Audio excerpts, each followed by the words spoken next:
Punkt 20 Uhr wird da auf Starten gedrückt. Ja, du warst so. Beim Timmy auch. Eines Tages, Timmy Boy, wenn du nicht mehr da bist, dann hör ja auf. Gut das gleiche wieder springe. Wenn wir nicht gleichzeitig draufdrücken, dann kann der Stream nichts werden. So schaut's aus. Timmy Boy, grüßt du dir daheim. Warum zum Fick steht da, das machen wir am Schluss vom Stream. So, höre ich mich selber. So, super. Wunderbar, wunderbar. Du wirst es nicht fassen wollen. Ich höre Hintergrundmusik und ich höre Donation Alerts. Hab ich irgendwas gemacht? Nö. Kein Mensch weiß warum. Hab ich! Übrigens, Birger, Montag, 20 Uhr. Nice sperren wir am Stößel. Heute sperren wir die Alters. Bitte machen Sie sich gefasst darauf, dass ein sogenannter allseits bekannter Sprengi im wahrscheinlich 5-Minuten-Takt irgendwelche Alters bla bla bla Scheiße auspackt, weil er seit 2,5 Stunden da sitzt und sich Sprichel ausdenkt dazu. Ich garantier's dir.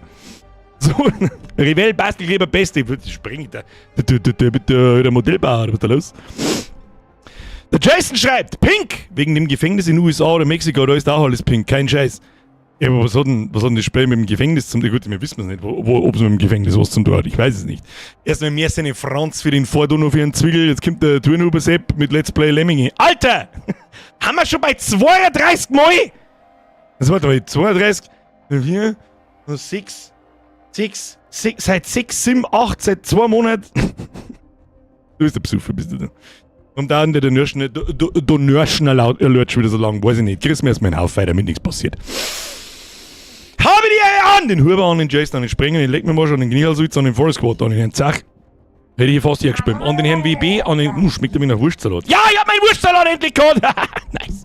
An den Frank, an den Herrn Dieter, an den Huber, an den Baumgarten, an den Maurer, an den Bachmann, an den Valmano, an den Boris Flori, an den Bierman, an den GSI Jamp, an die Olivia, an die Tammy, an den Jackson, an den Smoten. Nein, Mann! Timmy, nein, ich lese nicht vor. Timmy, das lese ich nicht vor, ne? Gibt's eigentlich einen Kubala-Sepp noch? Ich weiß ich nicht, weiß ich nicht. Weiß ich nicht. Hab ich auch schon Zeilen nicht mehr gesehen. Wurst! Salat! Bei uns in den Lieblingsnachbarn habe ich gelernt, heißt das Essiggwurst. Das ist, ihr sagt's da so dazu, gell? Ist aber im Grunde das Gleiche. Irgendwas hat irgendjemand, der Stefan hat das geschrieben, der tut in seine Leberkäse mit Tomatenscheiben rein. Da kann ich nicht konform gehen damit. Weißt du aber auch. Der Schnucci. Aber die Herren aus Italien haben immer noch alle im Urlaub. Ihr Kruzifixen, ihr Kruzifixigen. Ist Pfingsten nicht vorbei? Was ist da los? Was ist denn der Altersunterschied in der Community? Essigwurst mit Paradeiser und Schlagobers. Voll leibern. Alter, was sind denn Schlagobers? Das ist jetzt wie ein Planet im Star Wars Universum. Chewie ist ins Exil gewandert nach Schlagobers. Der Österreicher frisst's. Was, Schlagobers ist Sahne? Schlagobers, wie kommst du denn da drauf, Alter? Wie viel Gösser muss ich mir da einzwirbeln, dass Schlagobers eine Sahne ist? Sag. Was ist da los bei euch da hinten? Schloss der Tommy! März für 15 Monate. Der Chef, bin auch mal wieder da. Ja, Zeit ist wann? Was ist da los? So nicht! Nein! Nein!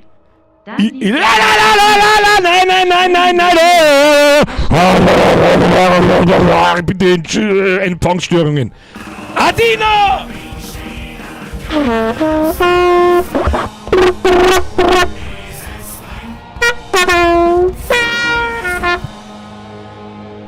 Meine Zeit immer gut. Finally einmal ein neues Mitglied, was ist da los? Adina, welcome to the squad. Ich weiß nicht, ob ich Mr. oder Mrs. Adina sagen soll. Da ist eher noch Mrs. so hören. Glück am erst 14 Monat. Das ist eigentlich fast wert, dass wir was probieren. Schauen wir mal, ob der Vorstand da ist. Na, Ruhe jetzt. Herr Docknheim, erst für 16 Monate. Servus Chef, auch wieder treu am Start. So ist recht. Jetzt mal so wart. Jetzt muss ich mal schnell schauen, ob der Vorstand da ist. Schauen wir, ob der Vorstand da ist. Das haben wir schon lange nicht mehr. Haben wir aber auch schon lange nicht mehr Druck gehabt. Jetzt müssen wir... Ich hoffe jetzt was. Ruhe, Timmy! Geh jetzt mal das verfickte Telefon! Da ist Viagra, das kein Mensch mehr Mitglied werden möchte! Sprichst? Fralli ist es! Ich weiß, dass es ist! Aber er will nicht. Paradeiser sagt fast keiner in Österreich. Das habe ich aber auch schon öfters einmal gehört. Aber auch nur bei uns sagt das kein Mensch nicht. Also bei uns sagt das kein Mensch. Was geht's nicht dran? Ja, weil ich die ganze Zeit auf dem Sack wahrscheinlich. Die wird schon wissen, warum. Herr Servus, 52 Monate ist wirklich absolut narrisch. Schmerze dir. Habe dritt zurück. Timmy Boy, du gibst dir Ruhe. Ist der zweite Vorstand nicht der Ruhestuhl-Sepp? Ne, dessen Handynummer habe ich nicht. Palatschinken. Wozu Handy? Mein Handy steckt da herin, da haben genau 3 Telefonnummern drin und meine 2-Faktor-Authentifizierung für gewisse Dinge. Bei mir wird das Handy nicht benutzt. Buge! Merci für 50 Mal. Der Chef, grüß das Bong. Heute ist von der Bank gekommen, als gibt's ein Eigenheim. Oh! Da ist aber ein bisschen mehr Herr Odeltot! Ja, sagst du das? Obwohl der Vorstand nicht ohne geht. Hat sich der Odeltot denkt, na, ist mir wurscht, da, nimm 5 Euro. Herr Odeltot! Habe die Ehre, welcome to the squad, merci für die Mitgliedschaft. Ab in den Chat, by the way! Haben wir schon wieder, habe ich sogar fast schon selber vergessen, schon. Habe die Ehre an den Odeltot, habe die Ehre an die Dina. Dina, ich weiß nicht. Das müsste jetzt, ich weiß nicht. Odeltot, nimm sie in Ruhe! Merci dir! Trotzdem, jedes Mitglied wird mit offenen Armen hier begrüßt. Das wird für immer so bleiben. Lieber Ruhe jetzt! Wenn er rangegangen wäre, hätte ich dritte gemacht. Schluss, nichts Schluss, solange ich noch Geld habe. Das ist aber schon ziemlich lang, oder? Timmy, Ruhe jetzt. Außerdem, wieso war er ohne gegangen? Was er?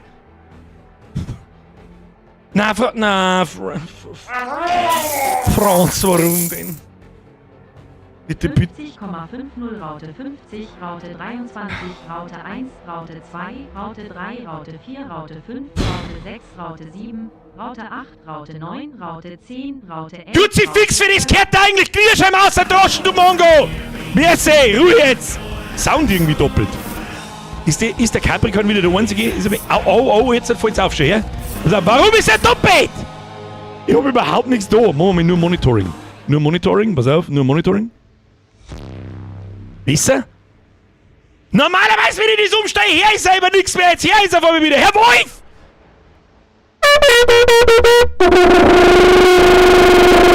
Es war übrigens die Töten Gatling Gun. Jetzt reißt zwar fast ein Shell, aber das ist wurscht, ich mach's nochmal. Das gefällt mir gut. Aber da muss ich meinen Bläschel fast so weit reinstecken, das fühlt sich fast an wie ein rostiges Arschlächerl. Weiß ich nicht, was da los ist. Aber der Herr Wolf, merci für die Mitgliedschaft. Welcome to the squad. Schluss jetzt. Jetzt fangen wir nicht wieder gleich wieder eskalieren, Kinder. Gell? Herr Klinkensepp, merci für 24 Monate. Lecco mio, sind die 2 Jahre voll. Haben wir jetzt vor 2 Jahren da, wo du die Entscheidung drauf hast, so, da Fettsack, nimm. Weiß ich nicht mehr. Weiß ich nicht mehr. Im Sommer ist das alles ein bisschen schwammig, wenn man so da spielen wir über einen Haufen durcheinander. Kann ich mir nichts merken, so wie das ist, müsst ihr nachschauen. Pitt, merci für 30G. Kurzes Servus eben zurück vom Graspop Slipknot und Korn war Name. Geh jetzt den Staub abduschen. Was ist ein Graspop? Was ist das? Ist das ein Festival? Kannst du ja hingehen. So am Montag, ja, nimmt man sich am Montag noch schnell frei, weil am Montag in der Früh fährt man heim, weil man fährt dann nicht mit 28 Perma-Promille noch heim. Das tut man nicht, oder? Hat eine gute Entscheidung drauf, der Pitt. Merci dir. Rolli, merci für 6 Monate. Habe Drittchef, auch einen guten Timmy Boy. Der die das, wieso, weshalb, warum so riecht. Schluss jetzt. Festival in Belgien, da schon her. Hab ich noch nie gehört. Das ist die Rangaltröte. Ich will Mongo. Graspop Metal Meeting. Ja, hab ich noch nie gehört. Wie lange gibt's das schon? Gut, ich sag jetzt mal, meine Festivalzeit, die ist auch schon sehr lang vorbei. Ich befasse mich ja nicht mehr wirklich damit, ich bin einfach zu alt für die Scheiße. Ich war jetzt einer von denen, wo ich mich früher drüber lustig gemacht habe, welcher Vollspacko, geht denn bitte in einem Festival in ein Hotel? Ja, sofort auf der Stelle. In dem Scheißdreck um man an Suhlen 5 Tage lang, 4 Tage lang. Ja, und ins Dixie-Klo scheißen, also auf Scheiße scheißen. Ja, na, das ist nichts für mich. Die Zeiten haben vorbei, ich bin älter als du sagst. Ja, selber schuld. Muss ich einfach sagen, selber schuld. Das ist einfach selber schuld. Ich war nächste Woche auf ein Festival. Nein, das ist nichts mehr für mich. So, außerdem habe ich ich wüsste gar nicht, was für Bands das kommen müssten, dass ich mich dazu entscheide, Festival. Ich glaube, das Einzige, was mir da Hit sein kann, wäre Rage Against the Machine. Das war mir alles wurscht dann. Aber sonst schon nicht recht fair. Mr. C. Fix! Mir ist wie 8 Monate! Nix geht übers Dixie-Klo, doch! Ein Haufen Scheiße. Und Leute, die dann umschmeißen und lauter so Geschichten, oh mein Gott. Bürger waren die Depp. Was für Depp, Alter. Ich hab heute oh, schau her, was ich heute gefunden hab. Müssen wir noch ein bisschen Werbung machen, das hilft jetzt nicht. Timmy Boy, gib Ruhe jetzt mit deiner Euro und dann schmeißt rein, du Trottel. Der einzige, der übrigens Geld davon hat, das ist der Kreditkartendienst.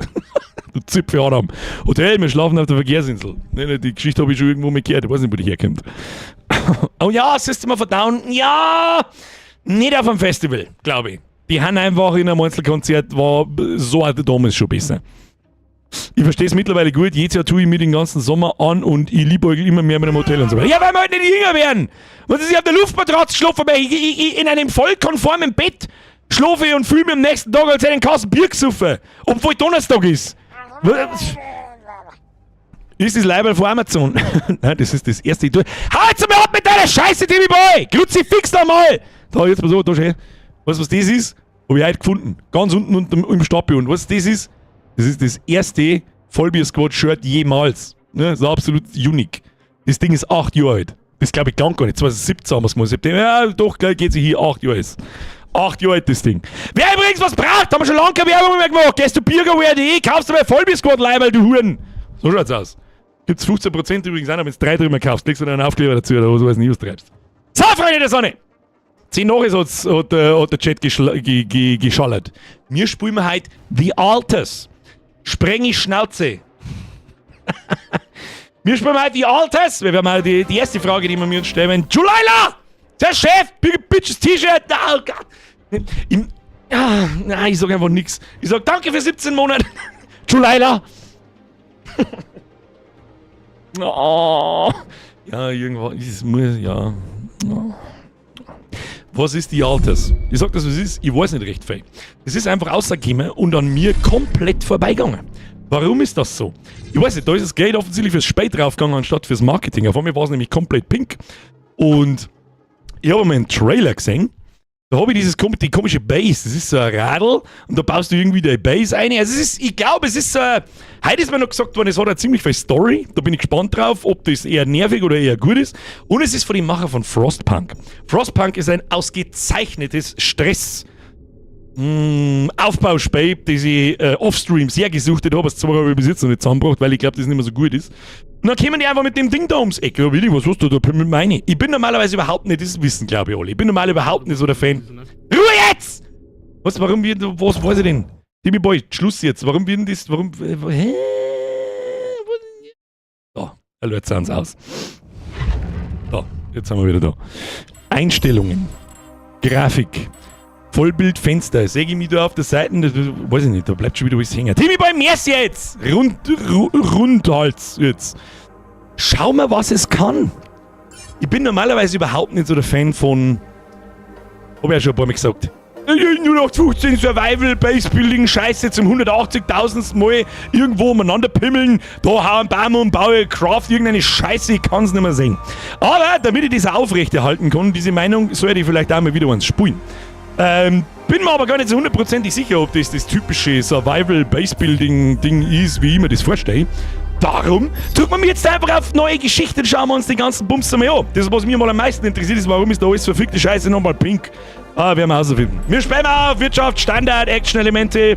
Der Standard-Schwierigkeitsgrad für die Action-Herausforderung. Ja, ich bin Programmer, wird schon passen. Wir machen Mittel. Tipp: Arbeite nicht so hart, dass du das Bewusstsein verlierst. So krass gleich. Wir fühlen es, auch wenn uns die Gewissheit fehlt. Da ist ein Schwesterschiff zu unserem Leben, das einen anderen Kurs gesetzt hat.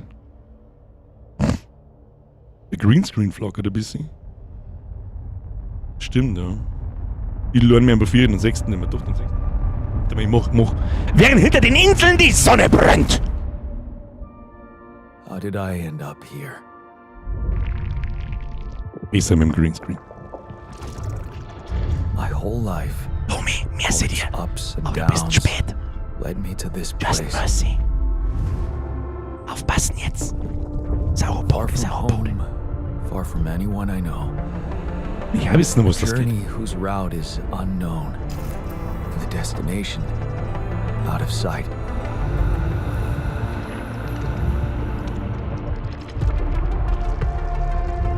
Was this path just a random sequence of events that I had to follow? Or was there ever another way? Now, Jägemann. heading for the unknown. Auch von der Mob-Tante. Prost, lass dir der Rübe Is this schmecken. the end of the road? Or is it yet another branching?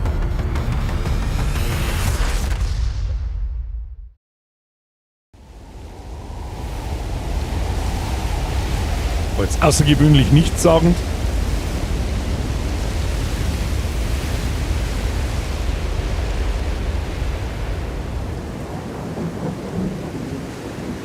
Ruckeln tut's auf alle Fälle ein wenig. Das ist nicht bloß bei euch so im Stream, das ist auch bei mir so.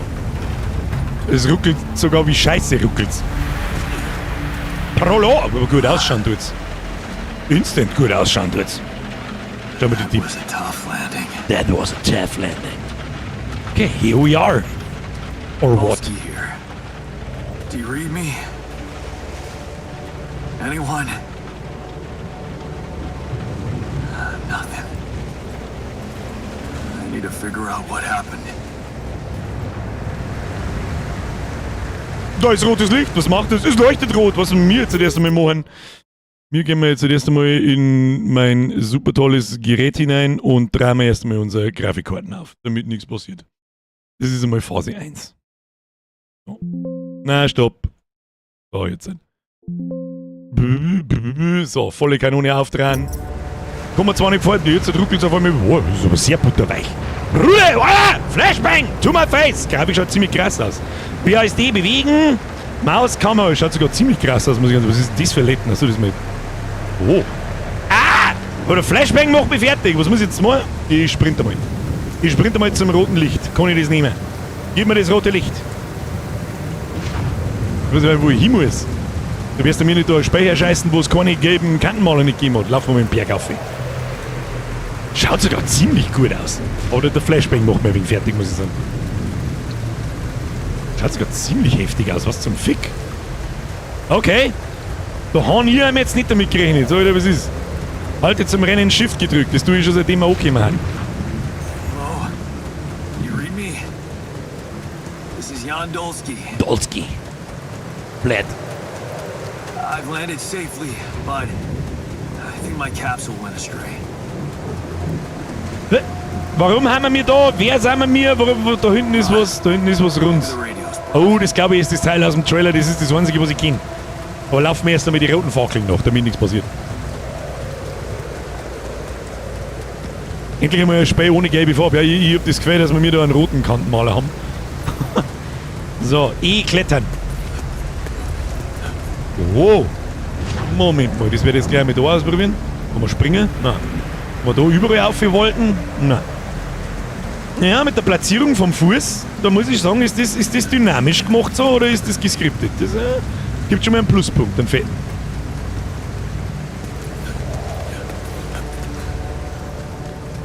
Die Umgebung schaut narrisch aus. Ah, die Lichteffekte mit dem roten Scheiß schauen narrisch aus. So, was haben wir da? No, it's the captain. Die Kapitänin!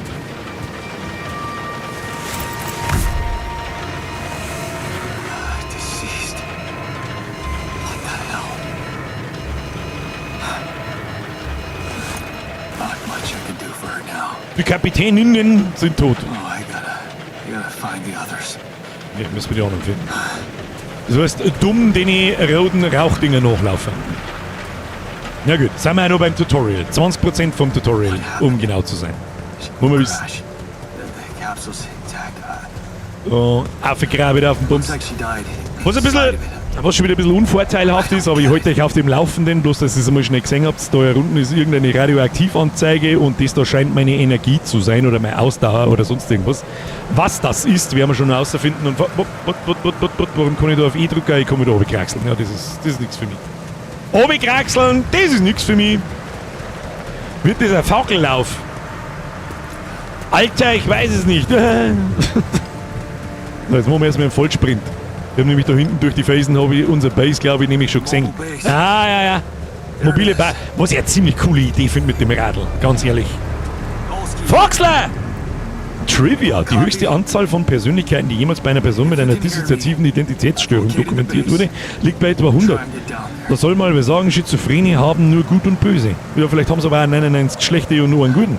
Maybe they landed closer to the drop-off point. Der ist aber schnell. Bist du deppert? Ja, und ich renn da gleich runter. So. Ja gut, wir müssen auf alle Fälle zur Base. Und die anderen finden. Ich bin mir auch nicht so hundertprozentig sicher. Ich glaube, das Base Building, das erinnert mich ein bisschen an Fallout Shelter. Zumindest das, was ich bis jetzt gesehen habe davon. Aber das ist auch schon alles, was ich gesehen habe. Ich habe irgendwann einmal einen Trailer von dem Ding gesehen, aber nichts davon mitgekriegt, wann das rausgekommen ist. Da ist übrigens 3 Pfund. Also auf alle Fälle, der Planet ist ein bisschen umweltgeschädigt. Man ist Öltanker ausgelaufen, so wie mir das so schaut. So, Vollsprint. Unten ist nur eine Kapsel. Ziehen wir irgendeinen Spezi aus, oder was? Ein Paulaner. Das Wasser ist Vogue. Scheiß linksradikales Wasser. That's impossible. They can't all be. Der Brechtel, ich bin gespannt. Schauen wir mal, was passiert.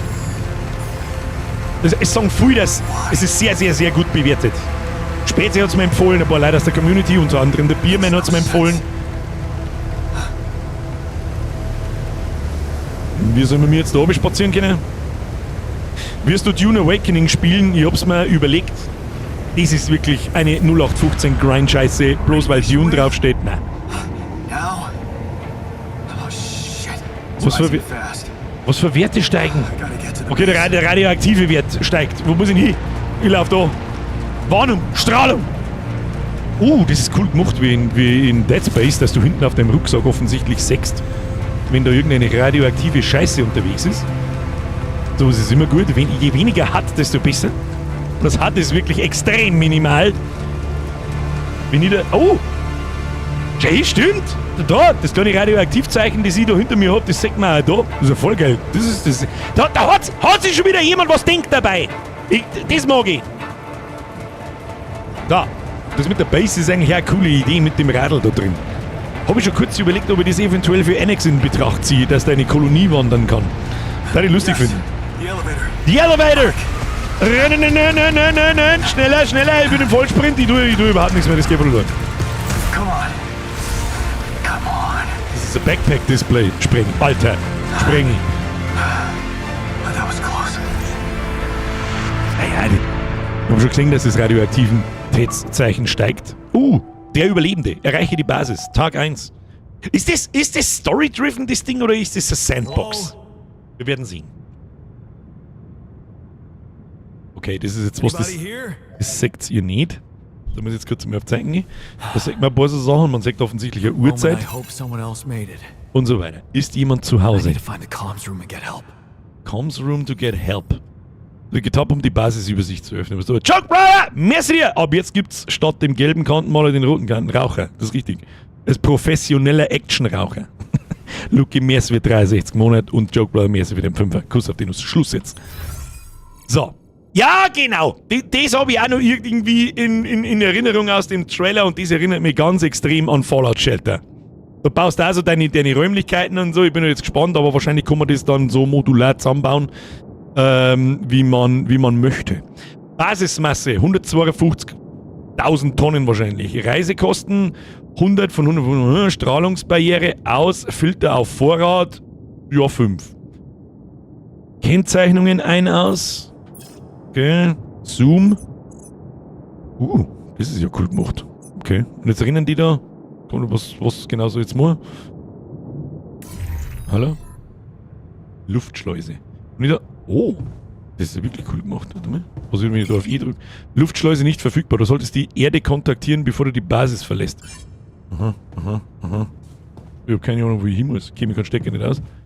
Kann man, warte mal. Kann man klicken und den da hinlaufen lassen? Nö. So, jetzt gehen wir mal da. Hier, Aufgaben, ist jemand zu Hause. Finde den Kommunikationsraum. Ich muss den Kommunikationsraum finden und um Hilfe rufen. Die Corporation weiß vielleicht gar nichts von dem Unfall oder dass ich überlebt habe. Dann haben wir da das Lager. Organische Stoffe. Ja, das Menü erinnert mich wieder ein bisschen an... Fuck, wie heißt das? Weltraumspiel. Ist am Anfang voll verkackt worden, jetzt ziemlich gut sein soll. Nicht No One Lives Forever, das ist ganz was anderes. No Man's Sky! Danke, Springi. Metalle, Strahlungsfilter, Nahrung, Brei. Lecker Brei. Rohkost. Okay. Basisübersicht. So, Kommandozentrale, da müssen wir hin, dann bin ich schon richtig. So, haben wir da Basisnavigationssystem. Ermöglicht es, die Reisen zwischen Orten zu planen und zu starten, aber mir zeigt so, ich soll ins Telefon gehen. Basisbau. Noch mehr machen. Ich muss gar nicht in die Kommandozentrale, ich muss in den Kommunikationsraum, ich Vollidiot. Kapitän, Kommunikationsraum, müssen wir da ein bisschen drauf. So, Shift. W. Geht aber blitzschnell, du. So, Kommunikationsraum, stelle eine Verbindung zur Erde her. Bin unterwegs. Unbekannt, wird angerufen. Was? So muss ich drucken, oder was? Hello? Hello? Hello? Can anyone hear me?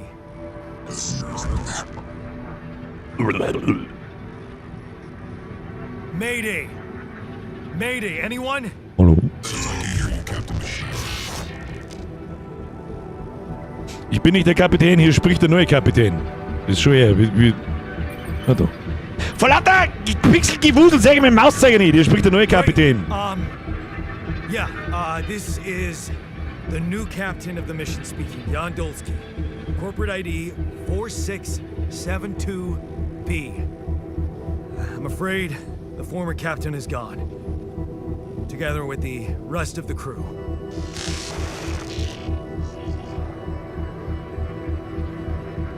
Hello?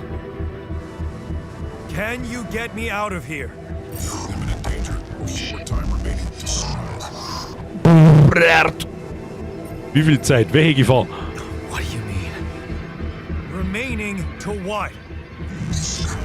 Bist du wahrscheinlich einen radioaktiven Scheißdreck zerreißt oder was weiß ich was? Talk to me. What's the danger? Planet activity rising. 4 days remaining. Be lethal proximity. Instructions and logs. Oh, no. Don't you go all fuzzy on me. Ihr Logauswahl ist wichtig. Lethal proximity. Oh, useless quantum nav system. Where the hell did it send us? Lethal proximity of what? Please, put it in before star approaching. This battle, you must escape. Proximity star in 2 days. You mean a star will come and burn this planet? And I just have days to escape? Das klingt nach Frostpunk-Stress. Is that right? Sunrise. Wie bei Sonnenaufgang. Sunrise. What? Perfect. Aufgabe abgeschlossen. Ja, I super. need to find those captain's logs. Captain's Logs. Top. Handbuch. Log-Einträge lesen. Aus irgendeinem Grund habe ich da tatsächlich jetzt Interesse drauf. Frag mich bitte nicht warum. Evakuierungsvorgang. Vielen Dank für das Lesen der Evakuierungs-Blabla. Im Falle eines Ereignisses, dass die Mission und die Sicherheit der Crew gefährdet ist, die Basis unter Einhaltung des folgenden Sicherheitsprotokolls an einen sicheren Ort zu verlegen. Die folgenden Schritte sind durchzuführen. Basis betanken, nötige Ausrüstung herstellen, Nahrungsvorräte sichern. Gut, klingt nach einem Classic. Dreifach Sternsysteme. Bruder, das ist ja unendlich viel zum Lesen. Das meine ich, schenken wir uns. Quantennavigation. Das Quantennavigationssystem ist ein hochmoderner Routenplaner, der von Alicorp entworfen und entwickelt wurde, um die Effizienz von Bergarbeiten im Weltraum zu optimieren. Wie funktioniert es? Während die Crew im Crew-Schlaf ist, scannt das System aktiv die Umgebung des Schiffes, passt die Reiseroute an und setzt Kurs auf Orte an, in denen mit hoher Wahrscheinlichkeit wertvolle Ressourcen zu finden sind. Auf Grundlage modernster Technologie sammelt es riesige Mengen an Quanteninformationen und analysiert sie in Echtzeit, um die höchste Wahrscheinlichkeit auf Rapidium-Funde in nahen, das scheint ein Rohstoff zu sein, in nahe gelegenen Systemen zu bestimmen und so ineffiziente Unternehmungen zu verhindern. Wenn die Erwartung auf einen Rapidium-Fund als moderat oder hoch eingestuft wird, abhängig von den Einstellungen der Mission, passt es die Reiseroute des Schiffs entsprechend an und startet den Landevorgang. Okay, ist doch vielleicht ganz interessant. Quantennavigation, ich gehe dahin, wo die Füße mich tragen. Ja, so ein bisschen. Absolut richtig. Die Einsatzleitung erhält eine Benachrichtigung, um maximale Unterstützung bei Unternehmungen in neuen Gefilden zu gewährleisten. Die obenstehenden Informationen sind alleiniges Eigentum von Alicorp und streng vertraulich. Wir weisen darauf hin, dass jeder Verstoß gegen die Vertraulichkeitsvereinbarung rechtliche Schritte nach sich zieht. Ich bin irgendwo am Arsch des Universums! Ein Scheißdreck zirkt da irgendwas noch. Was sagt Aufgabe? Entkomme der Sonne! Ich muss die Evakuierungsanweisungen finden und schnellstens hier weg. Ja gut, dann werden wir die wahrscheinlich Ja, super. Die Schritte werden automatisch im HUD verfolgt. Also, Basis betanken, Ausrüstung herstellen, Nahrungsvorräte sichern. Das überfliege jetzt einmal schnell kurz. Wenn es interessant und von Wert ist, dann lese ich es vor.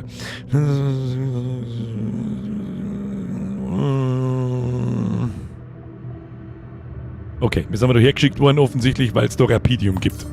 Quintessenz daraus. Sammle draußen 60 Metallbrocken, befolge die Anweisungen zur Reisevorbereitung. Entkomme der Sonne. Welche Anweisungen? Neue Aufgabe, das Wichtigste zuerst.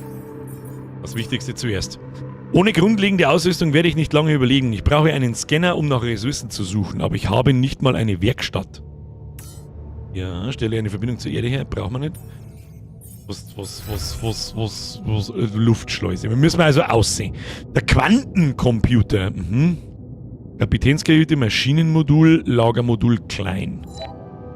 Ja, ich habe absolut keine Ahnung, was wir tun müssen.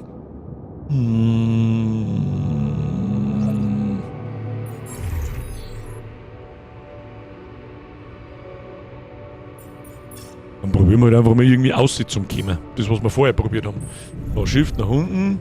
Das ist die Kommandozentrale. Basisnavigation ermöglicht es, die Reisen zwischen Orten zu planen und zu starten. Und da haben wir Basisbau.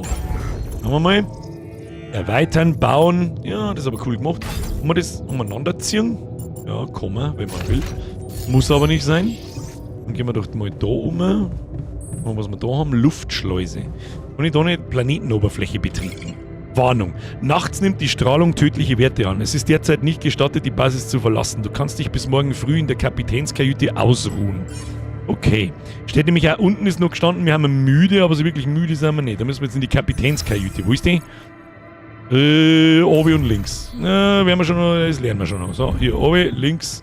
Ins Bett! Ins Bett! Hat da bloß der Captain. Also müssen wir umbleiben. Das dauert ein bisschen noch, geht. Ja, schauen wir mal. Schauen wir mal, was da los ist. Tag 2. 8 Tage bis zum Sonnenaufgang. Macht irgendwie keinen Sinn. Ist nicht jeder Sonnenaufgang ein Tag? Naja. Das ist deine Energieleiste. Sie zeigt, wie viele Stunden dir noch bleiben, ehe du müde wirst. Sobald du müde bist, kannst du zwar noch arbeiten, die Ausführung von Aufgaben dauert aber länger. Das kriegen wir hin. Das heißt, wir gehen jetzt sofort auf und verpissen uns nach draußen und hören wir 60 Metallbrocken. Maximized Efficiency.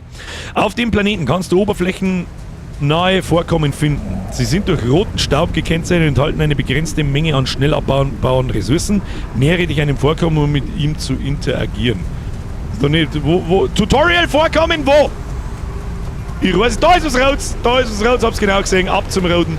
Haben da irgendwie 4, kann ich irgendwie zuhauen? Hab ich überhaupt irgendwas?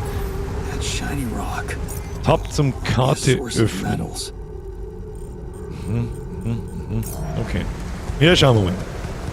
Das gute alte Ressourcen abbauen. Ab.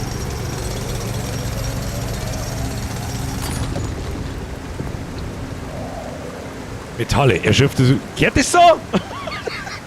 Nein! Kehrt das so, was da gerade passiert ist? Schauen wir mal, ob das nochmal passiert. Ich sprint da mal da um. Achtung, Schlaganfall in 3! Das kehrt doch nicht so! Erschöpftes Vorkommen. Wie viele so Metalldinger habe ich jetzt? Ach, das sehe ich da unten, oder was? Nee. Habe ich sowas wie Inventar oder so? Nö. Na gut. Da reden wir einfach mal weiter. Ich gehe zwar schwerstens davon aus, dass meine Müdigkeit rapide sinkt oder steigt. Das kann man einfach einsammeln. Befolge Anweisung zur Reisevorbereitung. Handbuch. Nötige Vorrichtungen herstellen. Vorkommen organischer Stoffe können mit einem Polygonalscanner von Elicorp geortet werden. Dieses nützliche Werkzeug sowie andere unerlässliche Vorrichtungen wie Bergbau, Außenposten und Pylonen können im Werkstattmodul der Basis hergestellt werden. Die Grafik ist aber schon sehr in Ordnung, schreibt der Hans. Ja, das darf jetzt auf die Schnelle auch bestätigen. Ich habe das Gefühl, wir haben unsere 60 Metallbrocken schon, wir haben sogar mehrere, aber das nehme ich jetzt einmal noch schnell mit da. So, was haben wir da? Ein Bandshirt? Ein zerfetztes Bandshirt mit der Unterschrift des Schlagzeugers meiner Lieblingsband, der Crook Testers. Bei ihrem Auftreten ging es immer richtig ab. Sie hatten eine jahrelange Fehde mit einer anderen lokalen Band, den Liverpool Bugs. Ich hasse jeden, der die Liverpool Bucks hörte.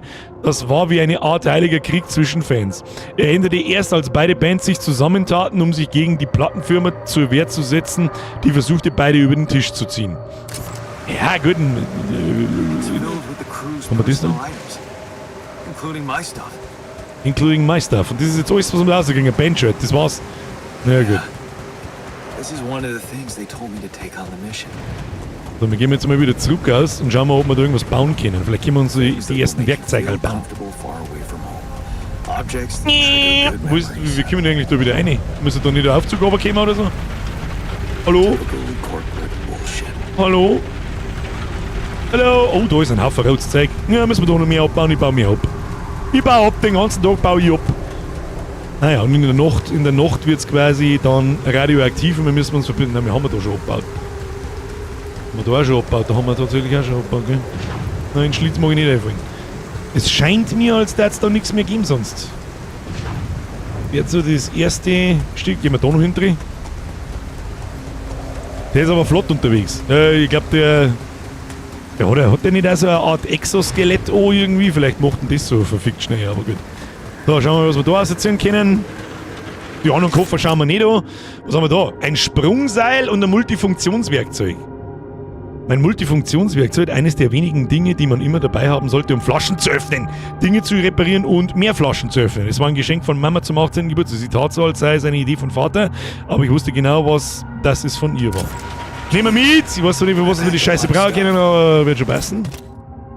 Die Geschichte des Universums. Jahrtausende nach dem Fall der Menschheit erzählt ein Vater seinen Sohn die Geschichte des Universums. Ich bin mir noch nicht so ganz sicher, was wir mit dem ganzen Schrott sollen, aber... Movie? Du hast beim Durchsuchen einer abgeworfenen Fracht einen Film gefunden. Vielleicht gibt es einen Weg, ihn in der Basis anzuschauen. Interesting. Du hast nichts gestanden von einem Film.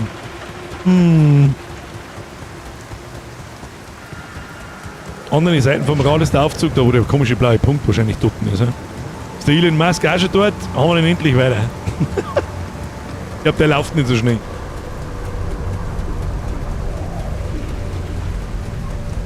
Irgendetwas Rotes in der Nähe. Ich sehe jetzt dabei einmal nichts. Jetzt gehen wir da mal wieder rein und schauen mal, was passiert. So. Zack. Lagermodul, Basismasse, bla bla bla. Jetzt müssen wir Maschinenmodul, oder müssen wir was bauen? Werkstattmodul der Basis hergestellt werden. Das heißt, für mich so viel wie... Da können wir bauen, gell, in der Kommandozentrale. Da gehen wir jetzt einfach mal da. Und dann Basisbau. Erweitern, bauen. Was haben wir da errunden? Metalle, Rapidium, Mineralien, angereicherte Metalle, Rohkost und Brei. Gekochte Mahlzeiten. Und unser Lager schaut jetzt da recht voll aus, aber wie sich die Rohstoffe verhalten von der Menge her, das werden wir schon herausfinden. So, bauen. Werkstatt. Hier können Werkzeuge, Komponenten und andere wichtige Gegenstände hergestellt werden. Der wichtigste Bestandteil der Werkstatt ist ein hochmoderner 3D-Drucker. Masse 8, Größe, Kosten 40. Nehmen. Wo zimmert man das Ding hin? Das zimmert man dabei einmal da so auf die Höhe, damit ich da nicht mit dem Aufzug umeinander pimmeln muss. So. Basismasse ist jetzt 160, Reisekosten. Oh, jetzt wird natürlich... Ja, ich verstehe schon. Ja... Stelle einen Scanner her. Ich stelle einen Scanner her. Werkstatt, Warteschlange, Reihe Gegenstände ein. Um einen Gegenstand herzustellen, musst du zuerst in der Werkstattschlange einen entsprechenden Auftrag hinzufügen. Dann kannst du die in der Werkbank aufgeführten Gegenstände bearbeiten. Okay. Oder? Einen Scanner. Wird verwendet, um die Planetenoberfläche nach unterirdischen Vorkommen zu scannen. Okay. Rein in die Warteschlange. Escape. Und dann... arbeiten. Ach, weil da Zeit schneller vergeht, darum schaut es so komisch aus. Ich verstehe. Aufgabe abgeschlossen, finde ein Vorkommen von organischen Stoffen. Das heißt, Handbuch, organische Stoffe. Stelle sicher, dass die SEBA-Basis genügend Treibstoff für die bevorstehende Reise hat. Wenn deine also, was ich da außer bis jetzt halt. Frostpunk ist dafür bekannt, dass du permanent massivsten Zeitdruck hast. Und ich kann mir sehr gut vorstellen, dass du halt schicken musst, wenn es Nacht wird, radioaktiv, du stirbst. Und du musst mit deinem Radl die ganze Zeit halt von der Finsternis davor fahren. Ich riech's bis daher. Blauer Rauch ist ein charakteristisches Merkmal von Vorkommen organischer Stoffe. Bei zu geringem Treibstoffvorräten stuft der Quantencomputer eine Evakuierung als zu riskant ein und verhindert das Auslösen des Evakuierungsvorgangs. Du musst im Sonnenaufgang davonfahren, ja, der Nacht davor fahren. So wollte ich eigentlich sagen. Ja gut, dann verpissen wir uns wieder aus, sofort, oder was? Oh shit, habe ich den Scanner jetzt dabei? Muss ich den irgendwie mit Vorkommen von organischen Stoffen. Bevor du ein tiefes Vorkommen scannen kannst, musst du sie zuerst finden. Blauer Rauch weist auf ein Vorkommen von organischen Stoffen hin. Bruder, ich sehe keinen blauen Rauch. Sieht hier irgendjemand blauen Rauch? Da hinten kann... Ist das blau? Wo ist das Squad? Muss jemand finden, der weiß, wie blau ausschaut? Ich laufe jetzt da hinten. Da, blauer Rauch, hab's schon gesehen. Hab's ihm schon da Lut, da ist auch was Rotes noch. Das nehmen wir mit. Metalle können wir brauchen. Auf dem Weg wird alles mitgenommen. Es wird nicht herumgepimmelt. Da haben wir doch was. Da haben wir doch was. Kann man da aufgekraxeln? Schauen wir mal. Tiefe Vorkommen.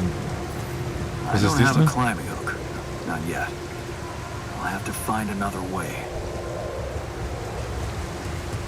Anderer Weg. Warte mal, gehen wir da rundherum. Ja, was ist jetzt der richtige? Links rundum oder rechts rundum? Wahrscheinlich rechts rundum, wenn ich links laufe. Ich laufe jetzt nochmal zurück und mache den scheiß Kletterhaken. Das ist, sage ich dir gleich schon mal. Werden wir schon irgendwie hinfinden. Ruckeln tut's ein wenig. Was ist denn das für ein Zeug da hinten auf meinem Bugel? Da check überhaupt nichts. Was ist das da? Das ist wieder irgendein Vorkommen. What the hell? Ja. Da laufen wir jetzt nach rechts. Entdeckung von Rapidium. Sammle 30 Proben des Rapidiums. Dann machen wir halt das noch schnell. Achtung, gehen wir mal rauf. Wir können das sammeln. Rapidium Top. Wenn wir lesen müssen. I have to get close. Das schaut doch gut aus. So, abbauen. Oh, da wird's jetzt dann eng. Ja, da muss ich zurückkommen. Sonst wird's eng. Oh, man kann nicht runterspringen von Sachen.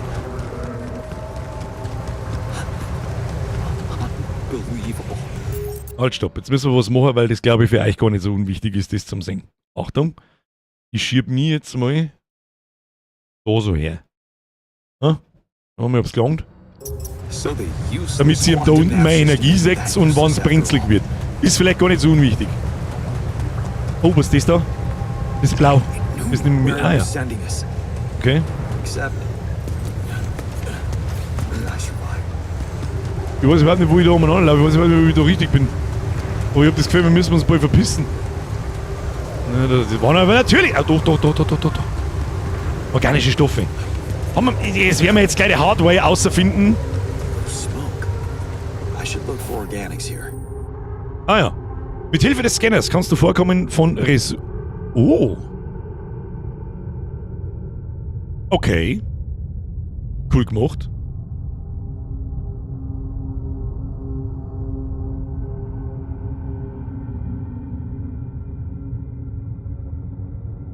Was tue ich dann? Platziere und verbinde Sonden, um die Konzentration der unterirdischen Ressourcen herauszufinden. Finde die tiefste Stelle des Vorkommens. Okay. Gedrückt halten, Scanner. Ja, weiß ich jetzt auch nicht. Gehen wir mal da hinten mitten rein. Wie weit geht das Ding?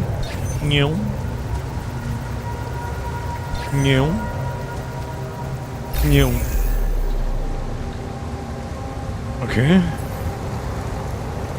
Halte Q gedrückt, wähle Bauen und wähle dann Bergbau-Außenposten. Baumodus, Bergbau-Außenposten. Und dann errichte den Bergbau-Außenposten. Wie? Ah ja. Habe ich den aus der Hosentasche gezogen oder was ist mit dem? What the fuck? Du kannst Bergbauaußenposten über Pylonen mit der Basis verbinden. Pylonen verbinden sich automatisch mit Bauwerken in der Nähe. Wenn du einen Pylon ausrüstest, werden mögliche Verbindungen durch grüne Linien dargestellt. Pylonen können sich auch miteinander verbinden. Platziere sie in einer Linie, um den Bergbauaußenposten mit der Basis zu verbinden. So, Q gedrückt, Baumodus, Pylon. Der kostet ein Zahnradl. 6 Sekunden bauen. Ich weiß überhaupt nicht. Okay, warte mal. Die gehen ziemlich weit. Ja, okay. Warnung, erhöhte Strahlung in 8. Ja, okay, wir verpissen uns. Nur mit Baumodus beenden. Oben springen. Ja, sehr gut. Und weiter. Die müssen wir hocheffizient. Was ist das für eine blaue Linie da? Oh. Machen wir so. Wir verpissen uns. Wir müssen uns verpissen. Bis sie haben wir schon noch Zeit. Hoppla. So.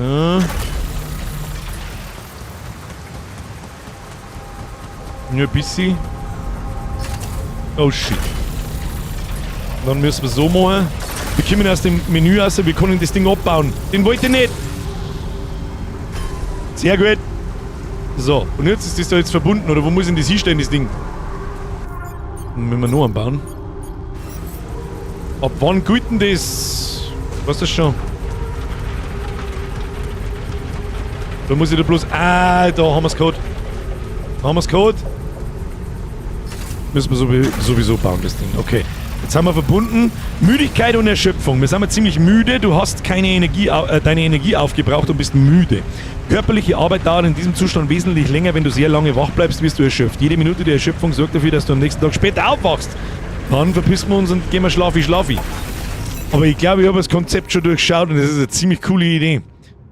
Schnellreise. Du hast einen Bergbauaußenposten mit der Basis verbunden. Du kannst jetzt per Schnellreise schnell zwischen der Basis und dem Bergbauaußenposten hin und her reisen.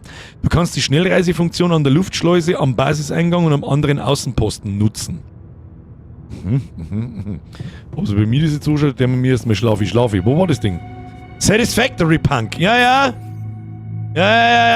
Schnellreisepylonen, das wird der alles eigentlich sauber erklärt. Produktion.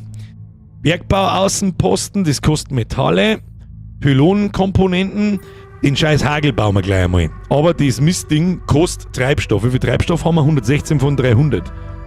Wieso kostet das Treibstoff? Damit brauchen wir die organische Scheiße. So. Jetzt passen wir Obacht. Lager. Rapidium haben wir dabei, organische Stoffe haben wir. Strahlungsfilter, Bandshirts, was kann man mit dem tun? Ja, werden wir schon noch herausfinden. Dann haben wir diesen Scanner, wir haben was zum Essen. Habe ich irgendwo eine Hunger- und Durstanzeige? Weiß ich nicht. Aber wir gehen jetzt in die Kapitänskajüte und schlafen wir erst einmal, hätte ich vorgeschlagen. Das dunkelgrau-pink macht mich fertig. Ich habe auch noch nicht so ganz herausgefunden, warum zur verfickten Hölle das Spiel so pink ist. Aber gut, vielleicht wollten sie das so haben. Sticht aus. Kennzeichen ein aus. Programmer machen durch. Jetzt haben wir, ich glaube, dann kriegen wir aufs Maul. Freier und Luke, euch zwei habe ich übersehen. Jetzt für 63 Monate und 29 Monate. Kuss auf die Nuss. Das schaut mir nach einem richtig stabilen Spielkonzept an, meine Damen und Herren. Wenn ich. Schauen wir mal weiter. Ich bin mir jetzt bloß ein bisschen unsicher. Geht mir jetzt schlafen oder nicht? Und. Muss ich diese organischen Stoffe, die wir mir jetzt da, diese Bergbaugeschichte, die wir mir da aufgebaut haben, muss ich die selber betreiben oder ist die jetzt mit meiner Basis verbunden, solange ich da dort stehe? Und baut automatisch ab. Wir haben herausfinden. Jetzt gehen wir erstmal schlafi. Aufgaben. Komme der Sonne, Entdeckung von leitet deine Untersuchungsergebnisse weiter. Wenn das wirklich Rapidium ist, habe ich vielleicht doch eine Chance. Ich muss die Erde kontaktieren und meine nächsten Schritte planen. Ja, das hören wir uns natürlich gleich schon mal. Wo war das? Nein, das war die Werkstatt. Oh Gott, bis ich mich da drin zurechtfinde, dabei geht weiter runter. Luftschleuse, Kommunikationsraum. Oben war. Na, halt, stopp. Shift und nach oben. Kommunikationsraum. Erde kontaktieren, wieder mit gebrochenem Unbekannt anrufen. Jetzt geht man schlafen. Selber betreiben. Okay. Das sind ja schon alle Informationen, die ich wissen will. Batman, Pilsen! Mir ist für 32 Monate. Dankeschön. I think it might be Rapidium.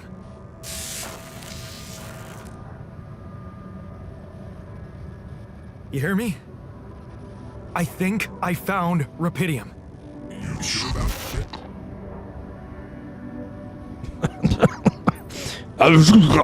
Ja, freilich. What? I'm sure. Yeah, I mean, what else could it be? Test it.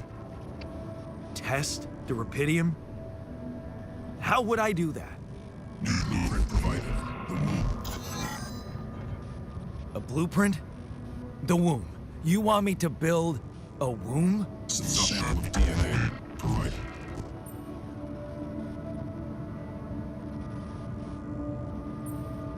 Who are you?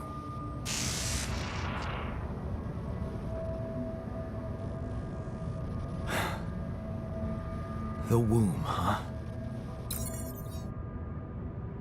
A DNA sample, huh? Baue ein Gebärmuttermodul. Also, wie werden wir das jetzt folgendermaßen machen? Growth? Das Pinke da unten ist offensichtlich meine Müdigkeitsgeschichte. Ich habe noch 30 Minuten. Jetzt passen wir auf, können wir da irgendwas bauen?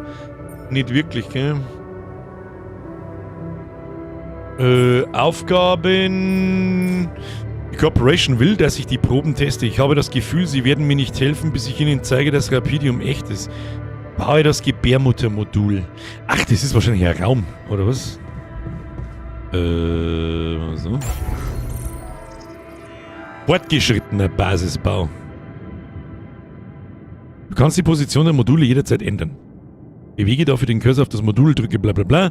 Du kannst sie ebenfalls mit der rechten Maus dauerhaft entfernen. Beachte, dass manche Module nicht entfernt werden können. Ja, okay. Gebärmutter. Kostet uns 40 Metall. Das glaube ich, werden wir jetzt einfach einmal machen.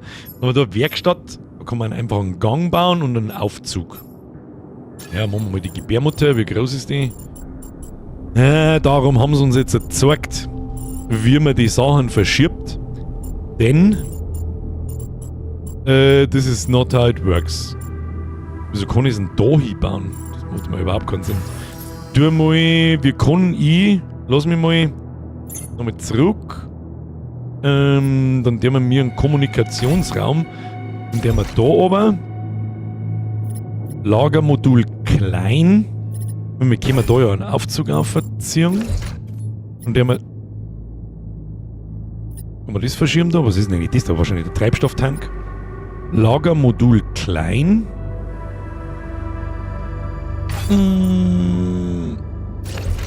Ist eigentlich wurscht, wo wir das hinnehmen. Hauptsache wir kommen in diese Lagermodule irgendwie rein und wir können da jetzt die Gebärmutter hinbauen. Der Womb bauen wir da her. Dann haben wir vielleicht noch genug Zeit, dass wir da auf die Schnelle Oh! Einige Module sind nicht verbunden. Welche Module? Ach so. Wieso sind die jetzt nicht verbunden? Wieso sind die jetzt nicht Ach, weil man ganz unten reingehen muss. Ich verstehe. Da ist der Eingang und nicht da herum. Du Vollidiot. Haben wir schon? Okay. So. Okay, so I Up. have built a... So, dann schicken wir uns Now, ab zur Gebärmutter in der Hoffnung, dass der Timer nicht weiterläuft. possibly come out of it. Was ist jetzt da? Achso. Here goes. And a sample. Idiom. I'm sorry to worry, this wasn't such a good idea.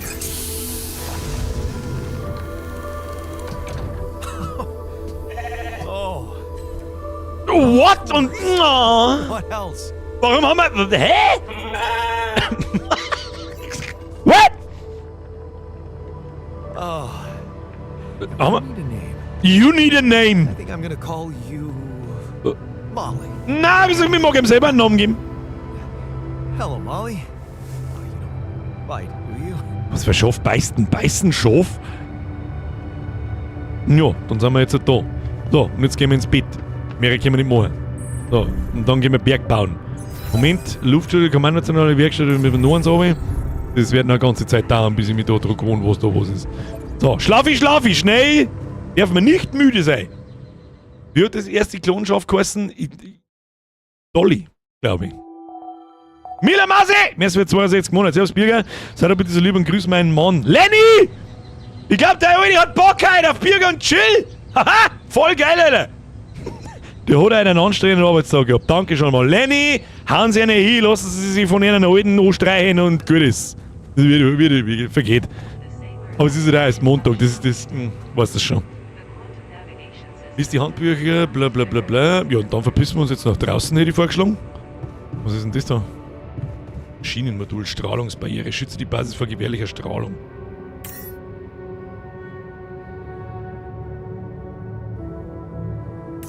werden wir noch nicht brauchen. Aber ich kann mir schon grob vorstellen, was das wieder für ein Kampf ist da. Was kann man eigentlich... Nein, das schauen wir nicht. Ich habe keine Zeit für die Lagermodule. Wo kommt man raus? Luftschleuse. Luftschleuse, nach oben, rechts raus, Bergbauen. Wir brauchen... und jetzt da mag ich, Außenposten. Und da haben wir dieses oberflächennahes Rapidium. Die Frage ist, was... Mit dem müssen wir doch mit Sicherheit auch irgendwas tun. Jetzt warte mal. Aufgaben. Berichte von den Ergebnissen. Die Corporation will, dass ich die Proben teste. Ich habe das Gefühl, sie werden mir nicht helfen, bis ich ihnen zeige, dass das Rapidium echt ist. Haben wir mir jetzt aus dem Rapidium das Schaf geklont, oder wie verstehe ich das? Ja, dann telefonieren wir halt noch mit denen. Ich weiß nicht, was wir sonst da sind. Gehen wir da mal. Gehen wir da her. Neue Anrufe. Okay. Schauen wir zuerst da hin. In der Hoffnung, dass die Zeit nicht weiterläuft. Tested the Rapidium. The DNA sample provided was a little surprising, but it worked, I think. I cloned a sheep.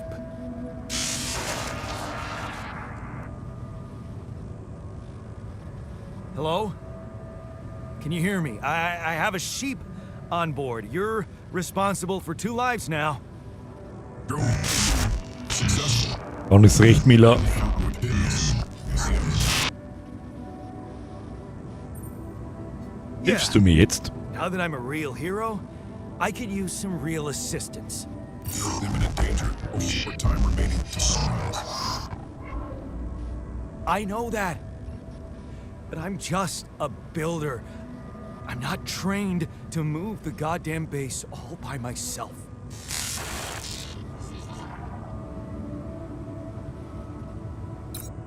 Das wollte er offensichtlich nicht hören. Aufgabe abgeschlossen. So, jetzt gehen wir mal zu dem Außenposten. Shift. Auf, glaube ich. Luftschleuse. So. Kann ich mich da jetzt direkt außerlassen? Sehe ich das richtig? Reisen. Ja. Aber wie können wir oberflächennahes Rapidium? Muss ich da auch so ein Bergbauding hinbauen? Weil dann baue ich sicher nicht jetzt noch. Ja, also geht der Tag verloren. Ich muss am Tag, darf man da nicht umeinander pimmeln. Wir bauen jetzt mal einen ganzen Tag lang da hinten ab. Gehen wir hin und dann können wir da schon hin. Reisen. Bergbauposten entfernen, aber wie tun wir das? Organische Stoffe arbeiten. Ah, okay.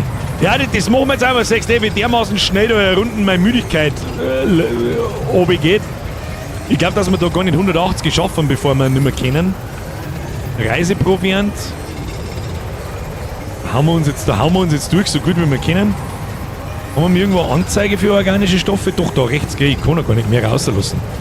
Ja, das schaffen wir schon. Kann man da auch wieder schnell zurückreisen? Ich hoffe schon, dass ich da nicht zurücklaufen muss. So. Warnung, erhöhte Strahlung in 1 Minute. Da hören wir jetzt um 20 Sekunden oder um 15 Sekunden vorher auf. So, und ab nach Hause. Ab nach Hause! Ab nach Hause! Haben wir schon fort. Ah, ich hab da nur Pro-Gaming gesehen. So, wie viel haben wir? Baue eine Küche. Befolge die Anweisungen zur Reisevorbereitungen. Aufgaben. Baue eine Küche. Oder machen wir halt das? Jetzt haben wir ja noch Zeit. So, dann machen wir so. Zack. Bauen. Küche. Groß ist der Bums. Alter, das ist ein riesengroßes Ding. Gefällt mir nicht, aber das werden wir wohl oder übel daher zwicken müssen. Oder können wir es vielleicht generell schlauer machen irgendwie? Gehen wir jetzt daher und tun wir noch einen Aufzug dazu. So. Kann ich das? Schirm? Ja. Lass mich überlegen. Ein zentraler Lift. Weiter links, rechts, ich weiß es nicht. Warte mal. Das hat auf alle Fälle nicht.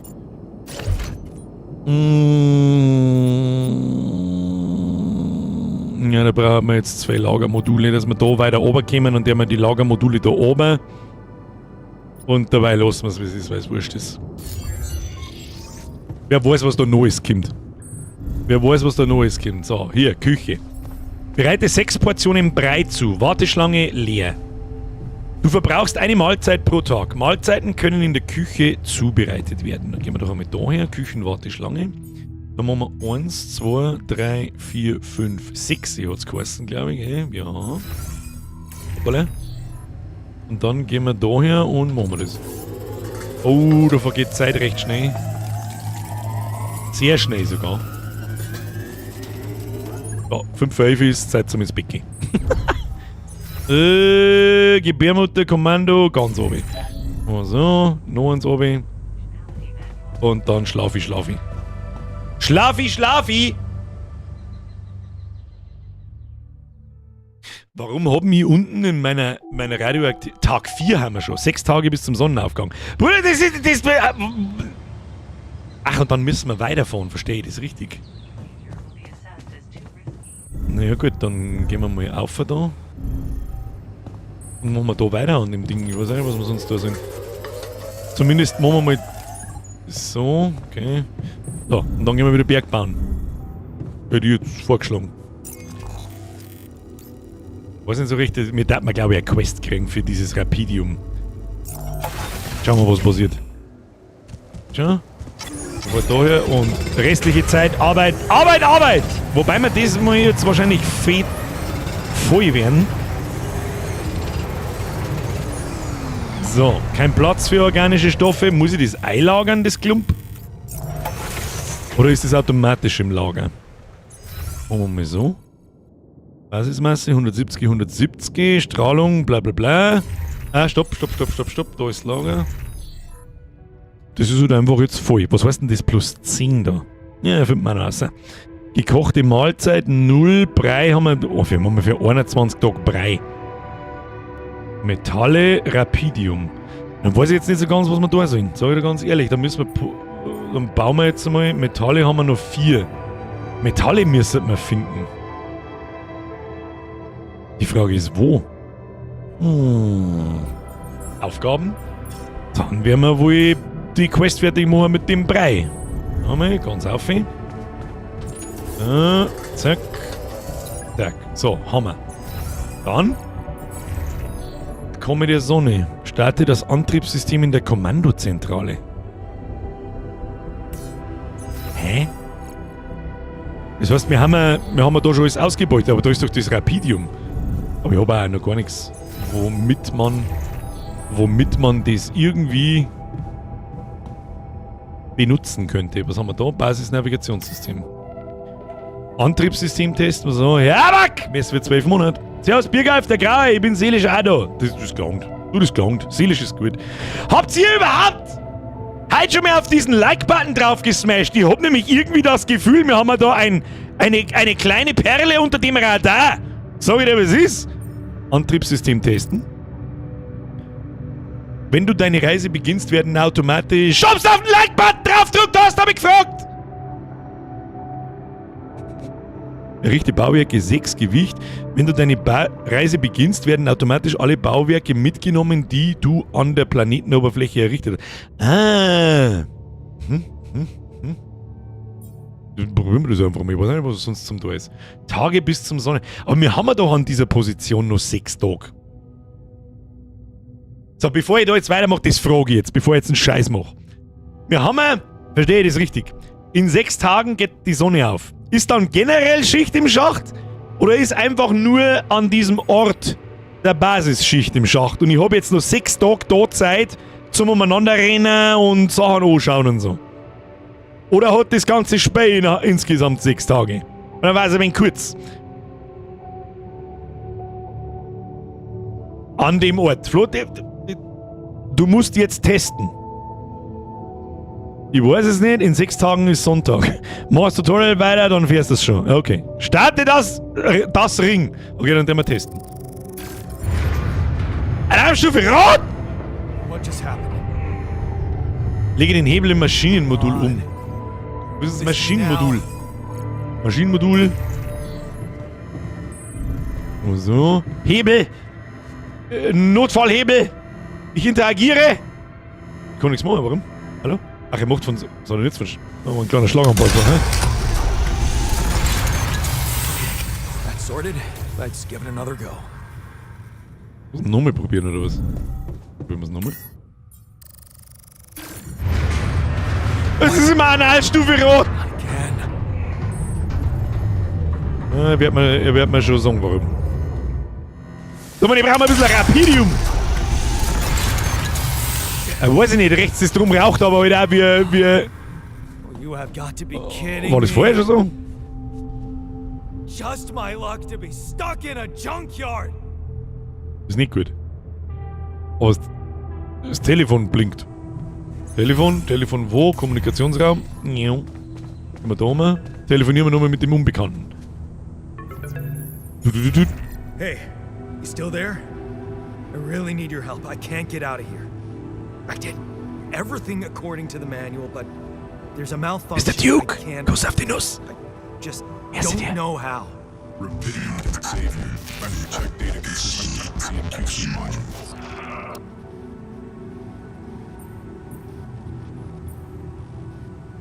Only the captain has access codes to the quantum computer. Access granted. Man, that was easy. Da stinkt was. Bis daher, dass da was stinkt. So, wir gehen jetzt auf. Quantencomputer hat's geheißen, oder? Warte mal, der ist doch ganz oben, oder nicht? Und so habe ich Quantencomputer. Quantencomputer. Analysiere Daten vom Gedächtnisprotokoll der Crew. What? Assessing QC stored data. Mind records access granted. Deleting expired What is data. this? Mine records. Was ist das?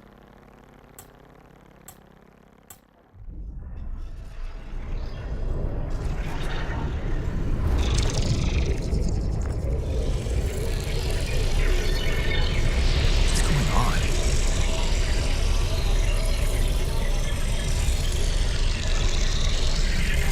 Also Grafik und der Visual Art Style ist ziemlich cool.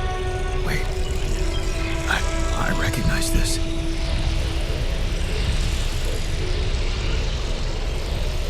It's my life.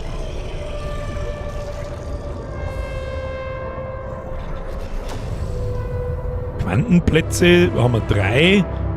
Qubit Level 1, Zoom, Ereignis wählen. Muss ich jetzt da irgendwo draufdrücken einfach oder was? Was überhaupt nicht. 23 Jahre zu spät zum Abschied nehmen, mach weiter für sie. Mit ihr ist es anders. Bin ich gut genug? Was laberst du? Brother, was? Ich klicke einfach mal aufs erste, keine Ahnung. Verschwommene Erinnerungen. Verschwommene Erinnerungen. Kindheitserinnerungen verschwommen und fern. Der Bergbauort, in dem du aufgewachsen bist, ganze Reihen an nahezu identischen Neubauten, der Lebensmittelladen, in dem Mama gearbeitet hat, der Spielplatz, an dem du mehr Zeit verbracht hast als zu Hause.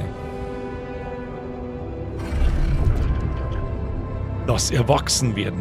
Eine Familie wie viele andere dort unten. Dein Vater arbeitete in der Mine, Kruzifix, ich bin behindert zum Lesen, kam meist spät von der Arbeit zurück, trank viel und war stets genervt, der Klassiker. Deine Mutter tat ihr Bestes, um die Familie trotzdem irgendwie zusammenzuhalten und du wolltest einfach nur weg, diesen trostlosen Ort verlassen und nie zurückkehren. Warte mal.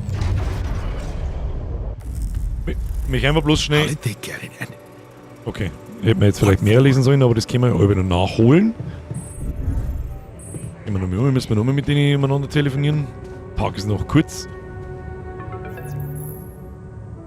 hey, I checked the quantum computer. Das Ding hat jetzt sogar noch also ein bisschen eine Story mit dabei, ist auch cool. What do you want with it? Er war stets genervt.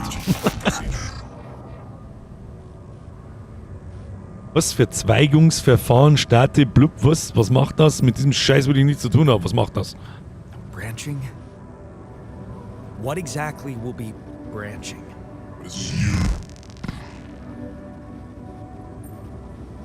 Was? What? You what? Is that your whole answer?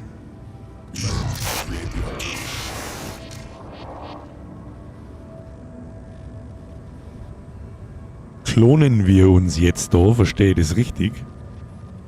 Alter? Alter what?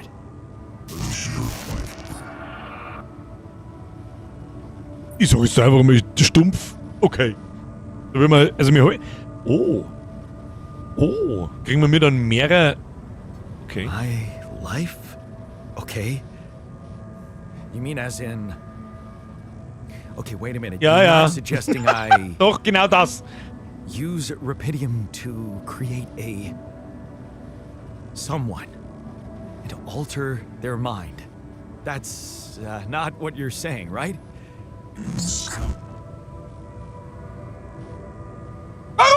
Warum immer nur Punkt, Punkt, Punkt? How about my other options? You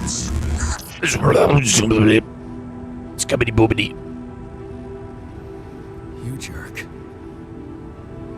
I don't have other options, do I?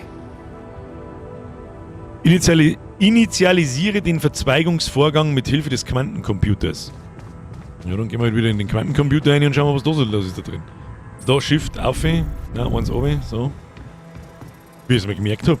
Absolutes Pro-Gaming. Das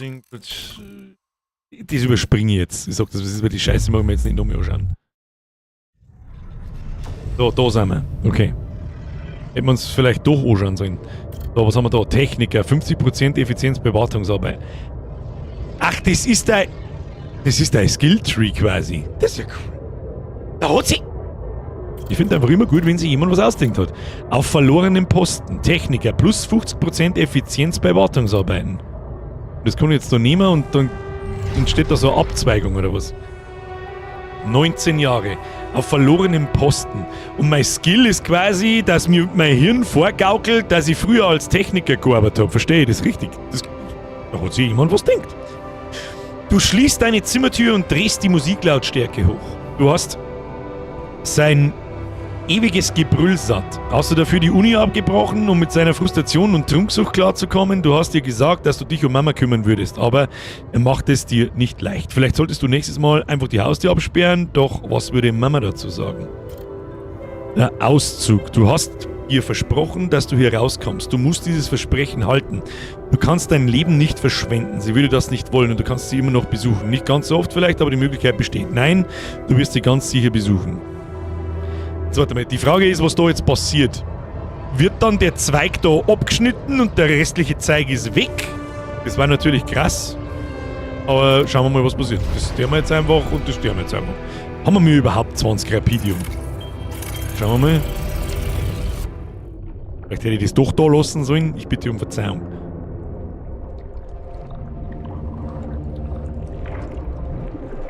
Herr Lackel, hauen Sie sich hinein.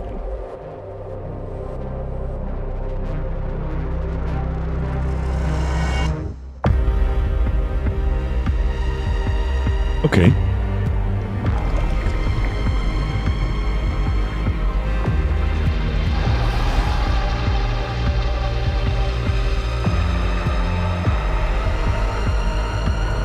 Boxer! Du klonst dir alter Egos, die je andere Entscheidungen im Leben getroffen haben und darum andere Rollen und Jobs. Ah! Herr Foxler, nochmal mehr zu dir, Schluss jetzt mit der Rundonetterei.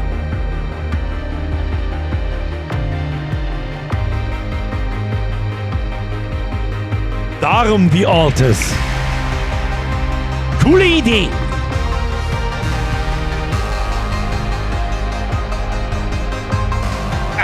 Der Lacker ist Lavu. Wie lange warst du schon immer da? Was ist da los?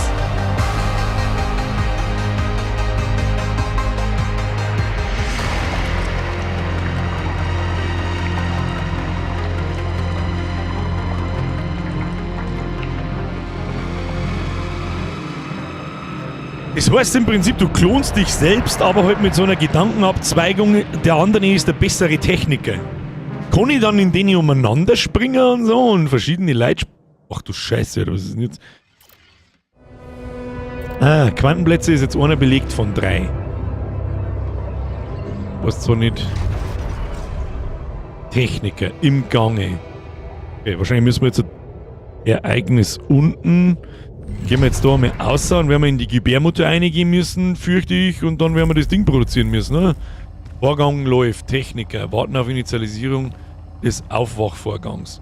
Dann steht einfach, das schafft oder nicht.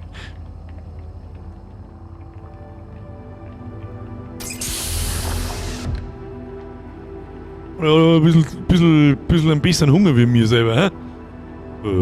Hallo? Endlich nicht mehr alleine, schaffe den ersten Alter. Hey there. Oh, ist doch gar nicht so fett, wie er ausgeschaut hat. Hello? Hello? Can you hear me? Der Marvel Maniac, das habe ich mir auch gerade gedacht. Wer zur verfickten Hölle denkt sich in sowas aus? What is this?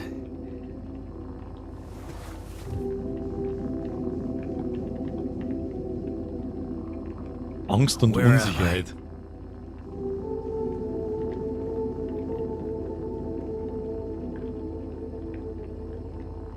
Ganz ruhig, du bist in einem Labor, konzentrier dich, das ist ein Notfall. Machen wir mehr auf nett. Lab. Weniger Frustration. inside the SIBA unit. Keine Angst. Your memories might be a bit fuzzy, but relax. You're gonna be okay. Yeah, I recognize the base, I think. Wait. You look funny. You... Ja, das, oh, das ist gut für uns. Und für meinen YouTube-Channel. I wanted to laugh, but I'm like... indifferent. I think you're on some meds. What? What for? Julila! Terry Birger, bin einmal bitte da, alles fit bei dir. Bis auf das, dass wir Soßen, Tosen reden, das ist alles cool. Mein Herzinger, merci dir. I'll explain later. Right now, let's check your mental condition, okay? Do you think you can, introduce yourself? Sure. Can you? Was wohl passiert, wenn ihm auffällt, dass er ausschaut wie mir? Ich bin Jan Dolski. Das sagen wir ihm jetzt direkt, dann kriegt er einen Schlaganfall. Okay. My name is Jan Dolski. Yeah, sure. You got my looks, why not use my name too? Woher weiß nicht, wie er ausschaut? So you think you're Jan Dolski as well? What kind of bullshit is this? What's your role on the mission? I'm a senior technician. Want to tell me what your role is? Imitating human crew members? Is this some kind of sick experiment? Because if it is, nobody warned me.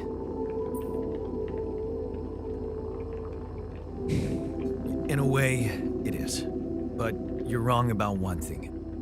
I'm not an imitation. So, what's the experiment? Well, I got stranded in this base, and, well, I needed someone to help me move it. Because it got broken. Then, okay, this is the crazy part. I learned that there's this functionality of the quantum computer on board to, well, create alternate versions of a person's life. What? Replicate a person, but with different experiences. Mind records. Man. If there's anyone in a bad mental condition in this room, it's definitely not me. The QC's only functionality is to navigate these junkets. I mean, theoretically, it could do other stuff, but such bullshit? I know. It's absurd. I thought the same, but here you are, right? Right. If I understand you correctly, you're telling me you're a alternate version of me with a different mind?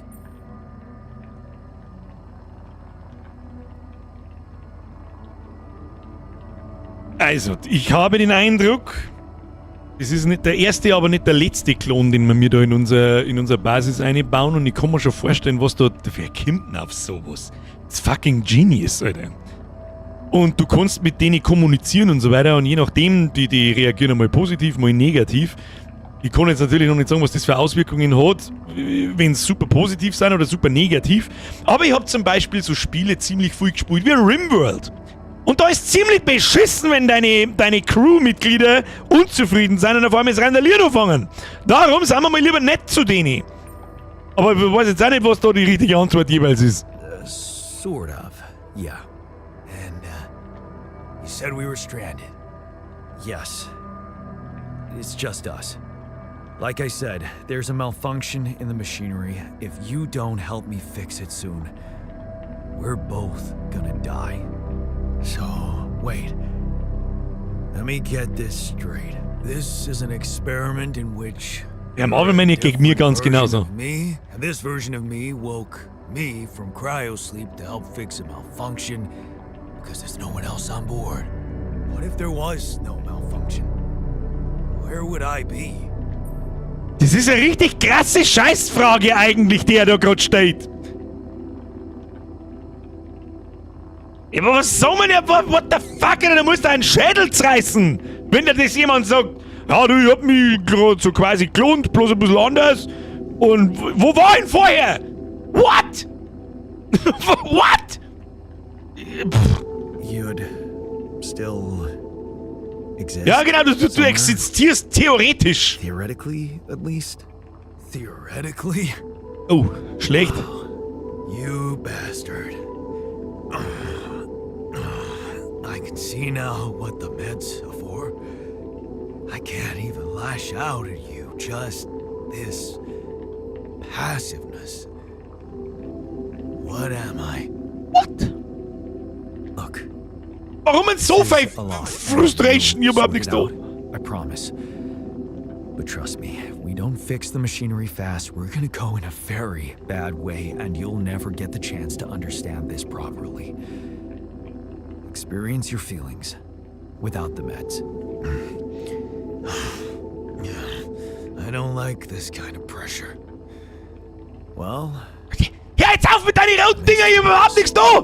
Schluss! fine. Show me the way. Rebellion, überhaupt nichts Rebellion tust du! Höchstens gerne einen Arsch. What a screw up. A 3-year-old would have figured it out. Project Dolly? Okay. In any other case, I'd say don't touch anything here ever again. But unfortunately, this is a two-man job. On my sign, pull that lever over there. Just don't yank it like an idiot. Pull it gently. Ready? 1, 2, 3.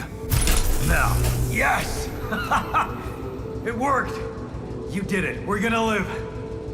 Let's get one thing straight. I did what you created me for. Now stay away from me. Ja, den kriegen wir schon wieder hin. Den müssen wir jetzt irgendwie bespaßen. Bringen wir mal ein Stück Brei. Also so. Wo ist jetzt da? Da ist der Techniker. Kann ich mit dem jetzt auch spielen oder bin immer ich... Ich muss halt mit denen in der Umgebung interagieren und so. Die deren schon selber. Alter, was ist denn das für eine verfickte Genius-Idee? Bist du bescheuert? Wer zur Hölle? What?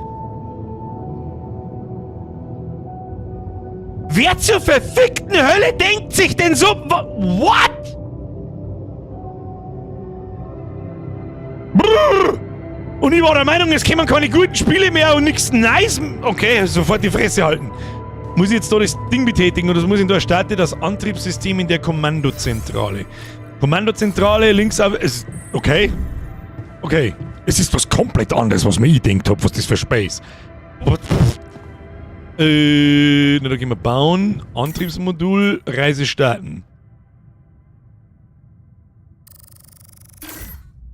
Willst du vor dem Start deiner Reise automatisch Bauwerke einsammeln? Ja. Gehen Sie zum Lager. Ich mag aber da jetzt eigentlich nicht davor fahren. Wir haben ja noch 6 Tage Zeit. Wir haben ja noch 6 Tage Zeit bis zum Sonnenaufgang. Bis wir von da, wo wir jetzt sind, weg müssen. Da kann ich doch noch mal rausgehen und ein bisschen rundherum schauen, ob ich noch irgendwelche Sachen finde oder so.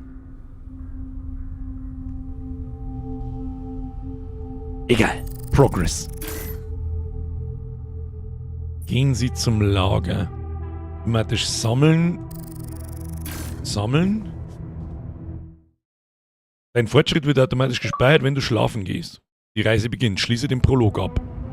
Das Ding ist übrigens im Game Pass. Und jemand hat es gerade geschrieben und kostet normalerweise 30 €. Gut, wir haben jetzt noch nicht recht viel gesehen. Ja, muss man auch mal dazu sagen, aber der Ersteindruck ist fucking awesome. Also, fuck, da habe ich überhaupt nicht gerechnet damit, okay? Haben wir da wieder eine Perle ausgezogen?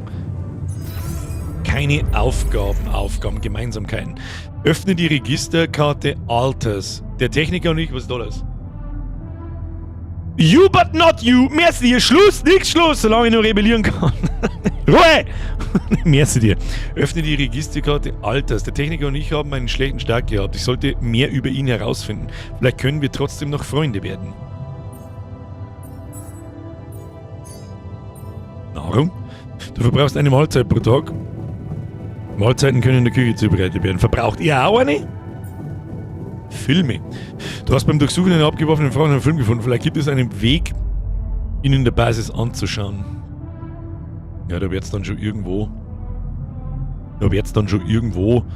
So einen Raum zum Bauen geben. Was haben wir da? Basis, fortgeschrittener dabei, das haben wir auch schon alles gehabt. Volle halbe schon. Techniker Jan, wenn ich jetzt auf T drücke. So. Drücke Tab. Öffne die Registerkarte Alters. So. Alters. Die Übersicht der Alters. Über die Registerkarte Alters kannst du die mentale und körperliche Gesundheit deiner Alters überprüfen. Die Aufzeichnungen links geben Informationen über aktuelle Ereignisse.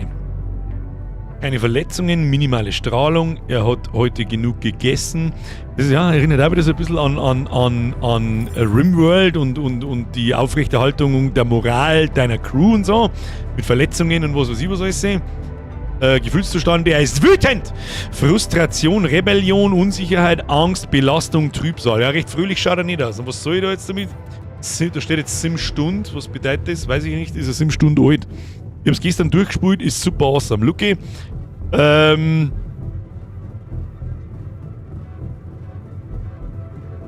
das kein 30-Stunden-Schinken ist, dann.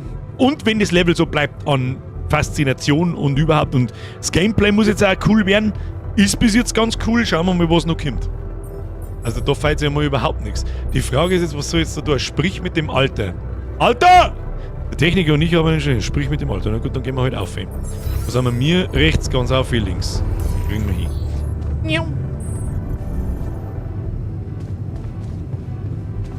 Sprechen. Ja, es wird auch viel Dialog kommen und so. Ja, ich hoffe, ihr habt da Bock drauf. Let me know in the comments. Nachschau-Squad, rein damit. Rest smash the Like-Button. Ich glaube, wir haben da ein richtig gutes Spiel vor unseren Nasen. Hey there. I said, don't come near me. Oh, Sprengi. Oh, das ist lang. Ich weiß, dass du wütend bist, aber ich brauche deine Hilfe. Reiß dich zusammen, wir müssen den Serverraum reparieren.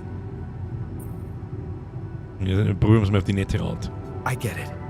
You're angry. I would be too. But I could really use your help. Schon wieder Frust und If we Trüb! managed to get the comms room running properly, we'd probably be able to get out of here faster. Stop pretending you have any idea how I feel. I don't give a damn about your comms room. We're moving, aren't we? Now get out of my face, creep. Oh, ich mag's ja nicht verkacken! You're pissed off at me now, but deep down, we both know you do the same thing. Really? You said it yourself. We might look alike, but we're different. Like oil and water, if you ask me, and they don't mix well. Kann sein, aber wir stecken da beide drin. Ich weiß, ich habe dich erschaffen. Ja, wir stecken aber da heute beide drin. Ich meine, du Vollidiot, dann stirbst du halt einfach. Maybe. But you won't last long without me, just as I couldn't make it without you. In a situation like this, hiding in a trench is just plain stupid. I'll tell you what's stupid. Listening to someone who created you because he needs a fucking tool. Why don't you get yourself a Ja, verstehe ich kit irgendwo. and fix your own shit? I'm done doing your dirty work. Tja, das war aber kein guter zweiter Start. Weiß nicht. Module reparieren. Module verschleißen mit der Zeit, was zu Fehlfunktionen führen kann. Zum Reparieren des Kommunikationsraums benötigst du ein Reparaturset. Du kannst es in der Werkstatt herstellen. Hoppala, kann ich eigentlich irgendwie... Gibt's da... Muss ich eigentlich jetzt mit umeinander laufen oder gibt's da irgendeine Schnellreisefunktion? Hilft. Bleib jetzt stehen. Alt. Oh, der Techniker wurde geboren. Ein neuer Alter ist bereit. Gehen wir da rum. Ah, das ist schon richtig. So, was haben wir da? Modul reparieren. Arbeiten kann ich nicht. Ich muss ein Reparaturkit erst einmal bauen. Hilft. Auf. Das glaube ich können wir da bauen. So, Reparaturkit kostet 10. Wir haben ja Gott sei Dank 10 Metalle. Erst. Einmal reingeworkt. Okay, haben wir. Dann wieder runter. Erinnert mich mal dran, wer sein Schöpfer ist. Der alte DNA-Batzen. Eigentlich sollte man, wenn er mit uns redet wie mit dem Arschloch, sollte man mir mit ihm auch reden wie mit dem Arschloch. Das dauert aber lang. Wir haben ja aktuell auch unter uns da hier, keine Erschöpfungsanzeige, also wir können uns alle Zeit der Welt lassen, was auch immer da sonst passiert. Keine neuen Nachrichten. Funkstille, Anruf annehmen. Das schauen wir uns doch einmal an. Du bist quasi sowas wie der Gott. Ja, das Spiel ist auf so vielen Ebenen. Mir fahren gerade so viele Sachen durch den Schädel, was da alles noch passieren kann und wer sich das ausdenkt, hat eigentlich einen Friedensnobelpreis verdient. Muss ich ganz ehrlich sagen. Mr. Dalsky? Wer ist der Luke jetzt? Yes, I'm here. Are you okay? Mir geht es ganz gut, glaube ich. Was soll das? Grantlabort! Wenn du jetzt dem alter Ego einen oberschnatterst, ist das dann Selbstbefriedigung oder ist das gay? Bitte um 5 Noob-Sekunden. Da lasse ich doch einen Chat einmal gern drüber diskutieren. Ist das gay? Oder ist es Selbstbefriedigung? Oder ist es vielleicht Stereo-Selbstbefriedigung? Ich weiß nicht so hundertprozentig. Merci dir. Ralph, merci für den 49 Monat. Kuss auf die Nuss.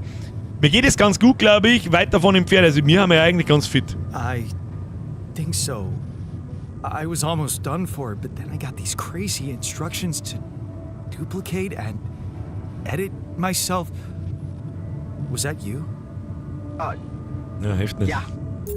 Habt ihr nicht ganz unrecht. Das haben wir schon lange nicht mehr gemacht. Mit dem Publikum interagieren. Umfrage starten. So, wenn es jetzt dem Alter... So, warte. Ich muss eben da schnell das Ding auskopieren. Ja. Gay. Nur wen 69. Umfrage starten. Herr Wieger, merci für 7 Monate und dein Resub. Dankeschön. Adina hat's verstanden. Was? Stell mir die Frage mal an LGBTQ Club, damit werden sie eine Zeit beschäftigt. Nein, es wird von der Straße da passen.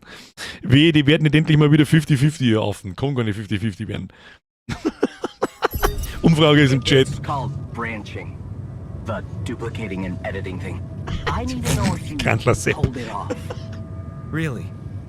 And I need to know who I'm talking to. I didn't catch your name.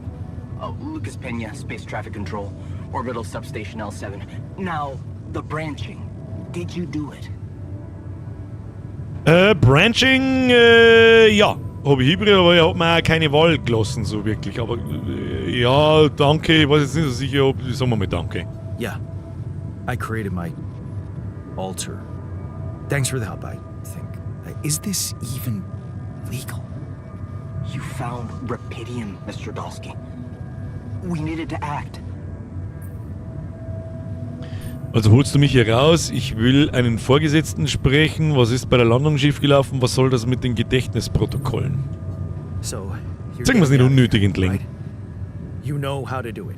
Safely. Wenn das Spiel das Level halten kann, wissen wir, was wir den restlichen Sommer First thing I'll tun. need you to do is Zumindest to an transport Arm the Stream base Dog. to a safe and accessible destination. I'll dispatch the coordinates to you. Müssen wir unser Radl da irgendwann mal Second anfangen? thing, do you think I could see this altar of yours? Keine gute Idee, woher weißt du, dass du nicht mit ihm sprichst? Interessante Frage. How do you know you're not talking to him right now? You're joking, right? Wer weiß das schon? Who knows? Yeah. Nice try, but I'd know the difference. The immunosuppressant meds, he wouldn't be in a disposition Ah, to mess Lukas, du around. weißt anscheinend mehr. How bad is he feeling? He's pissed off at me. Won't cooperate. Then we have a problem. You won't manage without his help. The base needs more hands on deck. There should be a way to gain his trust. Show him you care, maybe?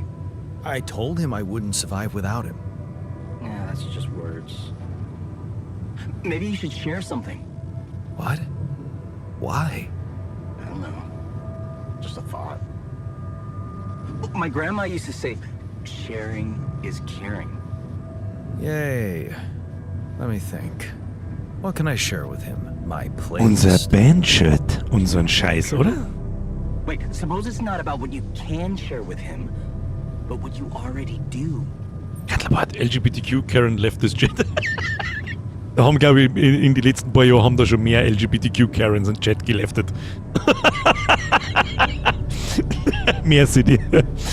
Lukas, das habe ich nicht aufgepasst. Moment, angenommen, es geht nicht darum, was sie mit ihm teilen können, sondern was sie bereits mit ihm teilen. Erinnerungen, ein Leben. Ja, bis zu einem gewissen Punkt zumindest, wenn ich das mit diesem Branching da verstanden habe. Of course. Memories. I wonder if he remembers things the same way I do. Yeah, mind records. See? You are so spooked by them, they could be a source of information. Fine. I'll check them out, see what happens. I'll get back to you as soon as you reach your destination. Don't worry, you're in good hands. L7 out. Der Lucky Sim. Aufgabe habe, informiere dich im Quantencomputer über das Leben des Alters. Du kannst mehr über das Leben und die Entscheidungen deines Alters erfahren, indem du seinen Lebensweg im Quantencomputer-Modul analysierst. Hoppala, eins zu weit. Dann schauen wir da einmal noch mal rein. Ich komme rein, lese so eine Umfrage, what the fuck, Alter. Ja, Raul Duke. Ich habe meinen Anwalt. Bei mir? So, wir müssen jetzt die Erinnerungen von dem Alter anschauen, oder wie? Schauen wir da mal. Auf verlorenem Posten. Das haben wir schon gehabt. So, wir gehen jetzt quasi da so auf. 20 Jahre, Stärke beweisen. Da! Du hast es geschafft, so schwer war es doch nicht. Er war schließlich schwach, bettelte dich an, ihn hereinzulassen. Du musstest stark bestimmt sein, du hast es online gelesen. Hör nicht auf seine falschen Versprechen, beschwöre laute Musik in deinem Kopf. Denk an Mama und ihre Sicherheit. Da, es ist geschafft, er wird kein Problem mehr sein. Höhen und Tiefen, 21 Jahre. Du lachst, als Mama dir einen Witz erzählt, den sie im Wartezimmer beim Arzt gehört hat. Sie hat ihre Pyrocken gekocht. Pyrocken. Mann, wie du die liebst. Sie und ihr lächelndes Gesicht ganz entspannt und sie selbst, wenn dieses Monster sie nicht terrorisiert. Du wünschtest nur, dass du etwas besser als eine Teilzeitstelle finden könntest, um euch zu ernähren. Das Medikament, das sie heute mitgebracht hat, wird ein Loch in deine Finanzen reißen. 22 Jahre auf anderen Pfaden. Du lächelst, als du von der Mine weggehst. Dein Vater steckte ganz sicher hinter dem Stellenangebot. Ein Versuch, sein Gewissen zu besänftigen. Sich von seinen Sünden reinzuwaschen. Die feste Anstellung war verführerisch, aber du bist standhaft geblieben. Wieder einmal. Auf keinen Fall willst du ihm etwas schuldig sein. Du wirst es alleine schaffen, das tust du immer. 23. Der letzte Abschied. Du verkneifst dir die Tränen, als du sie auf dem Krankenbett anblickst. Du wusstest, dass es passieren würde, als ihr Zustand sich in den letzten Monaten schnell verschlechterte. Du wolltest nur nicht daran denken. Du hast diese Hilflosigkeit, verdammt, reiß dich zusammen, Jan. Du musst für sie stark sein. Versprich ihr, dass du etwas aus dir machst. Sorge dafür, dass sie bis zum Schluss lächelt. 23 Jahre, Dinge reparieren. Deine Mine hält sich auf, als der Motor anspringt. Ja, das Reparieren von Dingen gab dir schon immer ein gutes Gefühl, dass du wirklich Dinge ändern, sie verbessern kannst. Scheint, als ob die Ausbildung nicht nur ein letztes Geschenk an Mama war, sondern auch das Beste, was du für dich selbst tun könntest. 23 Jahre, ein neues Gefühl. Es fühlt sich gut an, ein Fachmann auf einem Gebiet zu sein. Der Chef sagt, dass Kunden speziell nach dir fragen und er sich vorstellen kann, dass du ihn ersetzt, sobald er im Ruhestand ist. Es ist ein neues Gefühl, das Vertrauen, der Respekt eines anderen Mannes, eines Mentors. Und er ist die erste Person, der du von Mamas Tod erzählt hast. Wieso konnte dein Vater nicht so sein? Aber Zwock, neue Vaterfigur. Jetzt war es natürlich interessant, wenn wir unsere eigene Lebensgeschichte kennen würden. Die könnten wir uns natürlich auch durchlesen, wo dann da die Unterschiede sind. Ist in unserem Leben Mam auch gestorben? Ja, müsste natürlich eigentlich so sein, weil das ist, wir haben ja die gleiche, haben wir die gleiche Mam? Hä? Gott, das Space jetzt schon ein einziger scheiß Brainfuck!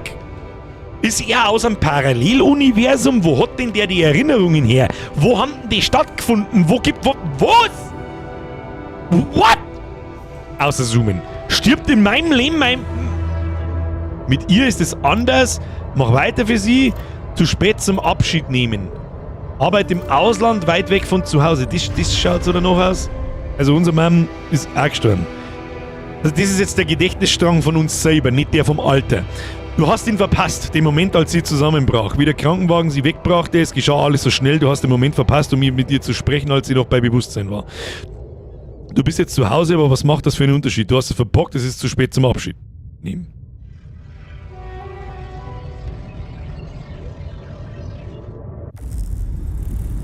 Sprich mit dem Alter über gemeinsame Erinnerungen. Also unser beider Mam ist gestorben. Das ist, glaube ich, so eine Erinnerung, da kann man schon mal drüber schmerzen. Wo ist er? Da steht er. Das ist halt nur noch anders geil gemacht, Alter. Ich habe darüber nachgedacht, was du gesagt hast. Oder was? Brainfuck! Gern Merci. I've been Dankeschön. thinking about what you said. Du hast recht, wir sind verschieden. Wir haben mehr gemeinsam, als du denkst. Ja, es geht ja um Gemeinsamkeiten. We have more in common than you think. Yeah. Like what? Eltern. Same DNA, raised by the same parents. That's quite a fair bit, don't you think? Not enough, apparently.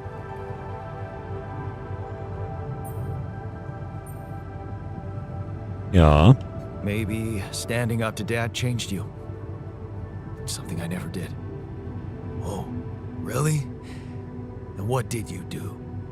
Just stand and watch him take it out on Mom? I thought about stepping in. I was always a heartbeat away from doing Es it. geht um Gemeinsamkeiten, gell? When it came down to it, I'd just freeze. Guess I was afraid of making things worse. Yeah, I remember the feeling. But then I reached a breaking point. Looks like you didn't hang Ja, around wir müssen da long noch mehr enough to reach einlesen. yours.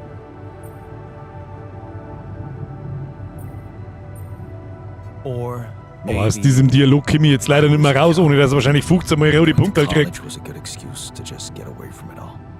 Oh, so that's where our paths split. Did you shine out there? Were you best in class? Warum geht denn der Brainfuck nicht mehr weg da an der Seite? Kann man das mal etwas sagen? Yeah. I build around this merry-go-round. That's who I ended up being. Sorry to disappoint. Why would I be disappointed? Just proves I was right to stick with Mom. Wait, is she maybe still around here? Ach du Scheiße. I wish she was. She always knew what to do and how to cheer you up. Hey, when you were down or Dad had just stormed out of the house, slamming the door behind him and leaving you crying in your room. Fuck, jetzt doch lesen sollen! Irgendwas. Bei mir kackt schon wieder alles ab da. Ich weiß nicht, was da los ist. Kruzifix. Gebeten, ihr mit den Piroggen zu helfen. Von denen haben wir was gelesen. Asked me to help her make pierogi. Her famous pierogi. Oh my god, I could really pig out on those.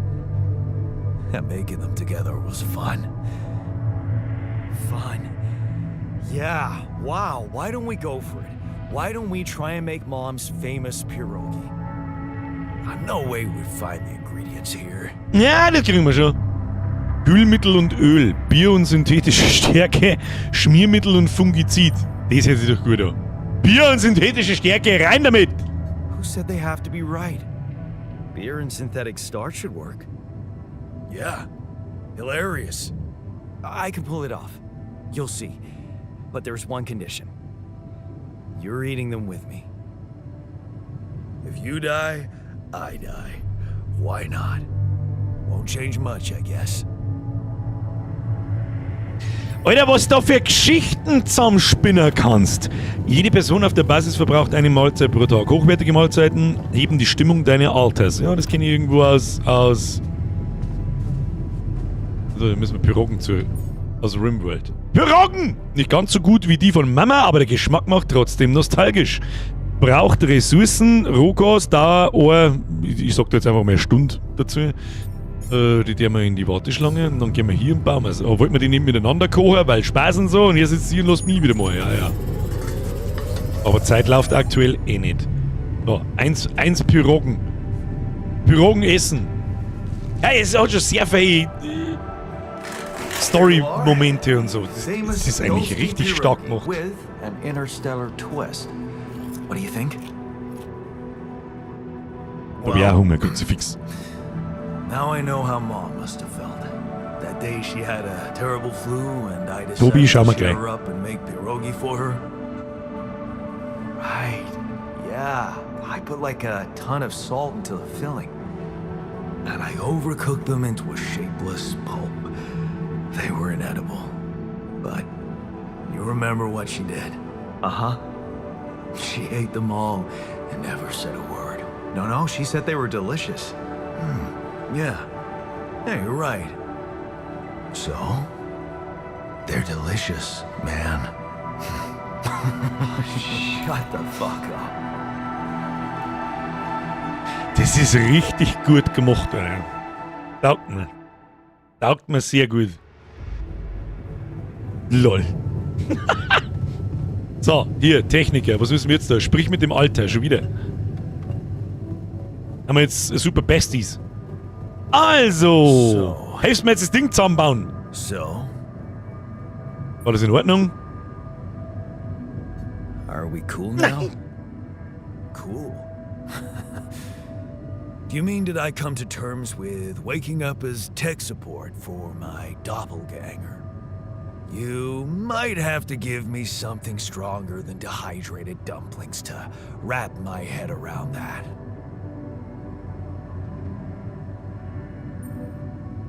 So schlecht war uns gar nicht. Now you're being mean. I went through a lot of trouble to make those, and they weren't that bad. You made an effort. I'll give you that. But see, that makes it even worse. It would be easier to hate you, but eating those fucking pierogi with you, I actually enjoyed it. Weißt du, was völlig narrisch ist? Stell dir mal vor, du kannst dich mit jemandem unterhalten, der ist du, von den Erinnerungen und alles, was dazugehört, bis zu einem bestimmten Punkt. Jetzt fühlt sich das an, als hättest du einen Bruder? Fühlt sich das... Was zum Fick werden? Lass den. Ja, hat mir auch Spaß gemacht. So did I. Sharing these memories with you, knowing you understand me, that was kind of comforting. Are you getting mushy with me? What? No. Okay, just kidding. I know what you mean. I'm just not the sentimental type. Who's being sentimental? All I said was... All right. Just tell me what the plan is.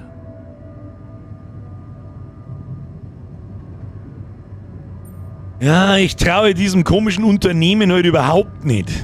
Das ist einmal das Einzige, was ich ein bisschen seltsam finde, ist, wir werden da... Natürlich hat es einen Unfall gegeben und so weiter und so fort. Aber wir selber haben von dieser Klonerei überhaupt nichts gewusst. Der sagt uns das und wir stehen jetzt da und denken, das ist ganz normal. Wir regeln das auf unsere Art. The corporation is supposedly on top of this, but I know better than to put my life in the hands of pen pushers. Oh, I hear ya. You never know with those numbskulls. Right. So, until the rescue ship arrives, we'd better watch our own asses. Do they know about me?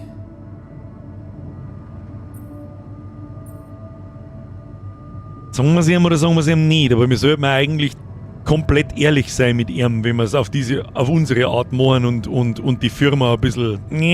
Ja. They were the ones who told me to create you. Bastards. Fuck! Tell me you know what to do. Gerade was ist eh klar. Of course. Und mit dem Riesenradl umeinander tun. We need to stick together and stay away from the sun. Well, there's one thing you should Sexist. know. This base is a resource-consuming, maintenance-heavy sucker to operate. I have you to help me. That's not gonna be enough. I'll be blunt with you. If you want to survive, you're gonna need more people.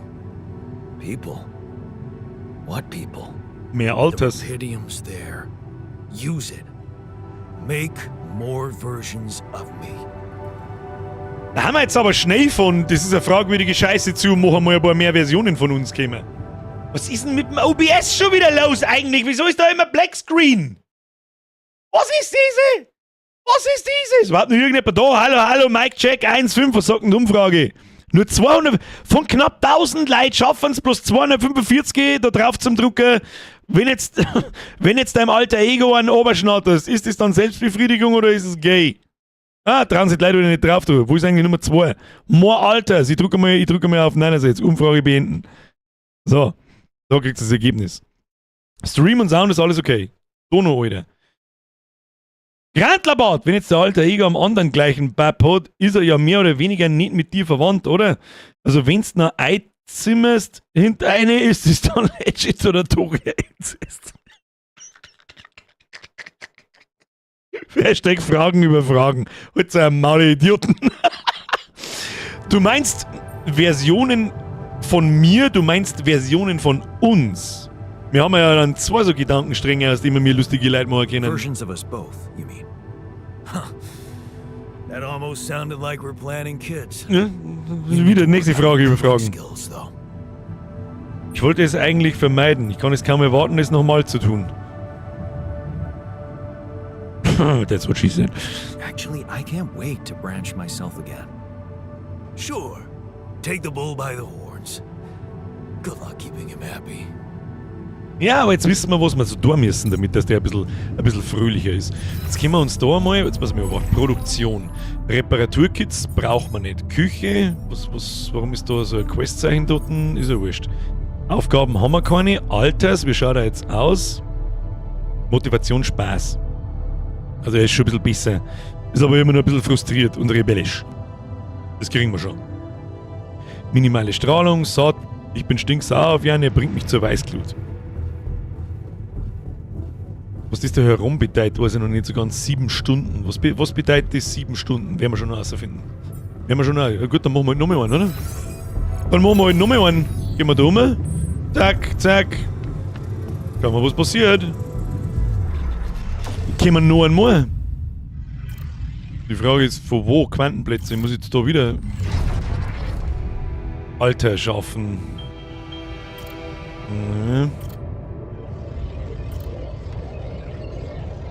Moment mal, kann ich mir das jetzt selber aussuchen, von wo wir da ein... Oder was ist das, der Pedro Pascal?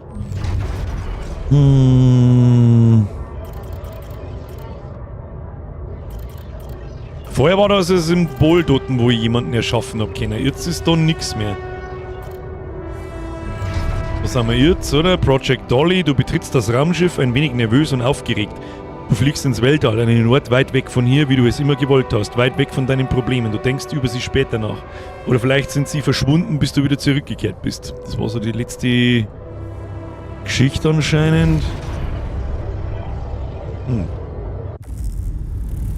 Jackie gerade Anruf annehmen. Okay, ja, das ist Jackie schon. Kann man immer noch nicht merken, wo der Anrufgenerator ist. Da ist er. Nein, ist er nicht. Noch eins weiter unten. Die haben jetzt verschiedene Berufe und Fähigkeiten. Ja, das verstehe ich schon. Noch das nächste ist, wir haben nur 10 Rapidium. Das hat vorher nicht geklappt. Ich glaube, 20 haben wir braucht. Wir werden halt nochmal hin müssen und nochmal was sammeln müssen. Das wird jetzt kommen, nehme ich an. Anruf. Hallo, ich hab schon drauf gedrückt. Lena. Wer ist Lena jetzt? Keine Ahnung. Hello? Hello. Can you hear me? Lena? Lena, is that you? What are you... How did you find me? They let me know. Agatha, my boss, came to see me and said you could use some support. Are you all right? I heard about your crew. Yeah. Ulfric, merci dir. Mag nichts sagen, aber wir haben... Somehow. It's Boah, a Leck, lot to spinnst du? Yeah. Is it true? Es you ist found was? William? Es ist 5 vor... Merkst du, wie du komplett rollen? Es ist 5 vor 10. Also natürlich kommt es öfter einmal vor, dass die Zeit schnell vergeht, aber so narrisch wie heute war es schon kein... Weiß ich nicht, wann es das letzte Mal war. In KCD2. Möchtest du mich komplett trollen? Okay. Ich weiß, stimmt es, dass du Rapidium gefunden hast, deshalb rufst du also an. Wer ist sie? Irgendjemand hat geschrieben, unsere Ex-Frau. Das ist unsere Ex-Frau. Weiß ich nicht. So that's why they got you to call. I know you think everyone in the company is an underhanded asshole, but honestly, I don't care why they approached me. I wanted to call. What the hell happened out there? How did you survive? Oh, Tobi, Dialog, Untertitel, kriegst du mal gleich. Ich hatte Glück, etwas Seltsames ist passiert. I'm not sure. Something strange. Everyone died in their landing pods. Ja, Rubberband Man habe ich schon fast gedacht. I don't know why. It's really weird. Oh my. That does sound so unbelievable. Even more unbelievable to hear from you out of the blue. I know. It's awkward for me too. We haven't spoken in a while and suddenly this. I just hope... What's the plan for getting you out of there? There's a guy called Lucas Pena. He's handling it apparently. Someone from STC. You know your way around. It's been a couple of years. Look, is there maybe anyone from outside the company you'd like me to get in touch with? I mean, to let them know? Es gibt niemanden, mir geht es gut, brauche keine Hilfe. No. There's no one. I didn't mean to get personal. You know what? Why don't I ask STC to keep me in the loop? And to keep an open channel for me? If you want that, of course. Ja. Yeah. Ich glaube, dass mir wurscht ist. I'd like Wir that. müssen jetzt nachlesen, ob die alte ein Huren ist oder nicht. Good. Take care then, and talk soon. Aufgabe abgeschlossen. Oh. Tipp! Deine Lagerkapazität ist begrenzt. Were stimmt, da muss ein kleines supposed to Lagerhieb stop an. here? Nope. Das ist auch eine coole Idee, einfach mit dem Radl da. Don't tell me something's wrong with the base again. Not on my watch. System. Mal kurz probieren, ob man mir irgendwo Steuerung, Barrierefreiheit, HUD-Skalierung, normal Textgröße, Closed Captions. Ich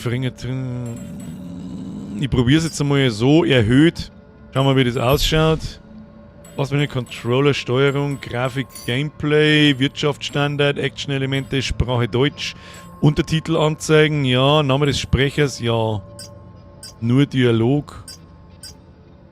Anzeigen, Zeitformat ein.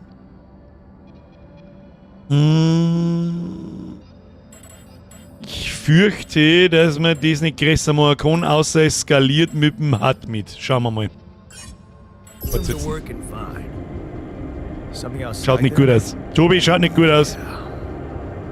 Don't jump in your suit already. I'm kinda starting to like the inside of our base. Alright, I'll take a look around. Moment mal, schaut das Radl da auch so aus, wie ich das baue? Schaut das Radl so aus, wie ich das da beibringe? Kurz einen Screenshot, das ist ein ziemlich cooles... Was hab ich jetzt da? Das wollte ich nicht.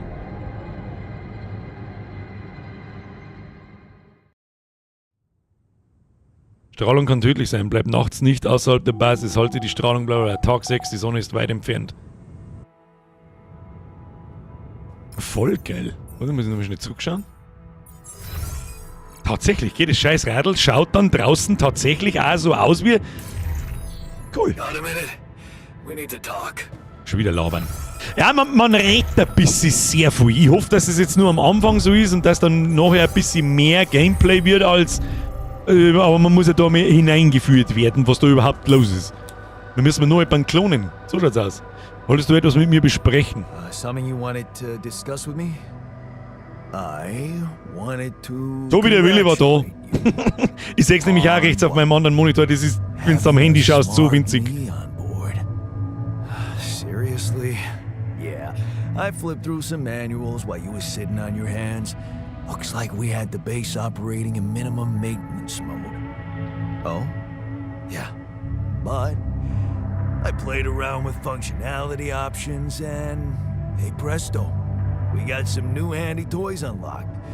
Tools in the workshop and such. Können wir neue Sachen bauen. Gut, das wird dich beschäftigen. Na, sei mal nicht schon wieder arschig zu dem! Oh, wow. Oh, thanks. I can't wait to check them out. No problem. Warum hat denn eigentlich ein Dreier auf die some Tipp? upgrades available in the building. Was haben wir mir auf die Tipp? Sound like something you like to play around with too? Im Baumodul sind dann ein paar Aufrüstungen verfügbar. Klingt das auch noch etwas, an dem du gerne vergnügen würdest? Cool, ein paar Verbesserungen könnten wir gut gebrauchen. Ja, sicher, Alter. Sweet. Bester Mann am Platz. We could do with some improvements here. Sure, but don't start fantasizing too much. Remember, everything costs resources. So, wherever we are and however long we're staying, it might just be wise to see if we can set up a mining outpost instead of relying on shallow deposits. Just in case. Sound advice. I'll consider. Ihm das Multifunktionswerkzeug geben. Also finde, das ist Hey, stark. I found this. Black Friday Brought it sing. on this mission, but thought that maybe it Ach, could das be dritte something Crewmitglied to- nach mir und der Dolly. Stimmt, ich habe das schon vergessen. My lucky Absolut old richtig, Adina. No wonder he Dolly took ist der me. First Officer. This little baby never ever let me down. Yep, I thought it might come in handy. Of course, every man of the house should have one. It sure helped me feel like one when the time came. Thanks, man. Also am Klon traue ich schon, muss ich bis jetzt sagen, aber der Firma traue ich nicht. Die irgendwas wissen, finde eine Route für die Basis. Wieso muss ich nicht schon wieder eine Route finden? Wir haben doch jetzt gerade irgendwo angekommen, oder nicht? Produktion, um Gottes Willen. Bergbauaußenposten haben wir alles, aber wir haben keine Metalle. Anzugbatterie wird verwendet, um den Anzug beim Erkunden des Planeten aufzuladen. Jede Batterie kann nur einmal verwendet werden. Ich habe absolut keine Ahnung, was das soll, aber gut. Strahlungsfilter. Die Strahlungsbarriere funktioniert nicht ohne Strahlungsfilter. Ein solcher Filter schützt einen Tag lang vor Strahlung. Reparaturkits, den Kletterhaken brauchen wir. Aber wir haben keine Metalle. Und was ist das da? Vertara Bohrmaschine. Die Bohrmaschine erzeugt einen Laserstrahl, der Gesteinsformationen auf dem Planeten zum Schmelzen bringt. Sie benötigt eine Kartusche. Haben wir mir eine Kartusche? Weiß ich nicht. Haben wir da. Die kochte Mahlzeit. Brei. Das heißt, wir brauchen eigentlich immer so dieses Rohkost-Zeug da. Bloß habe ich noch nicht so ganz herausgefunden, wo man Rohkost herkriegt. Da haben wir die Alters, da haben wir das Lager. Ja, dann würde ich sagen, machen wir schon noch eine. Wer ist für eine Expedition? Ist mir scheißegal, ob es 10 ist oder nicht. Leck mich am Arsch. Wann haben wir das letzte Mal ein unerwartet so ein Spiel gehabt? Weiß ich nicht. Recht viel umeinander bauen der wir jetzt auch nicht. Jetzt müssen wir eine muss ich jetzt eine Route finden oder? Finde eine Route für die Basis. Die Basis steckt fest. Ich muss sie wieder in Gang bekommen. Es muss eine alternative Route geben. Dann gehen wir mir jetzt da erstmal Kommandozentrale. Wo tut man das gleich wieder? Nicht in der Luftschleuse, sondern in der Kommandozentrale. Dann gehen wir jetzt da und schauen wir uns das einmal an. Navigation um Lavafluss nicht möglich. Also wir sind jetzt von da umeinander pimmelt und sind wir jetzt da. Weiß man, nicht möglich. Ermöglicht sich rein, Navigation um Lavafluss nicht möglich. Ja gut, dann gehen wir einfach mal aus und schauen wir, was passiert. Rein in die Luftschleuse.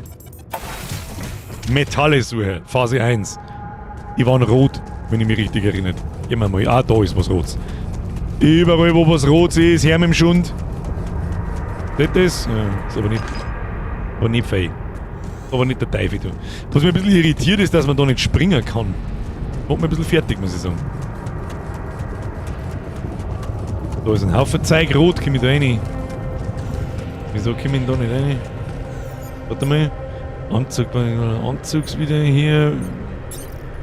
Nein. Bergbauaußenposten.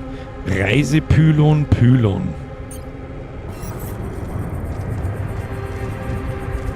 Das macht ja so gar keinen Sinn. Nehmen wir mal da her. Organische Stoffe nehmen wir mit. Da kommen wir noch nicht auf. Wie viele organische Stoffe haben wir? Nicht genügend, um... So, kann ich den Scanner da einfach hinstellen? Oder kann ich scannt nach unterirdischen Vorkommen? Warte mal. Da hinten ist auch noch was rot. Das schaut mir nicht an, als kann man scannen da. Ja, gehen wir mal wieder raus. Schauen wir, ob wir da hinten kommen. Da leicht noch was rot. Wir brauchen so ein größeres Metallvorkommen. Das war vorher eigentlich ziemlich einfach, da was zum Finden. Ja, ich brauche überall in der Nähe befinden sich 2 Metallquellen. Ein Vorkommen von Metallen und ein Vorkommen angereicherter Metalle. Nähere dich ihnen, um mehr zu erfahren.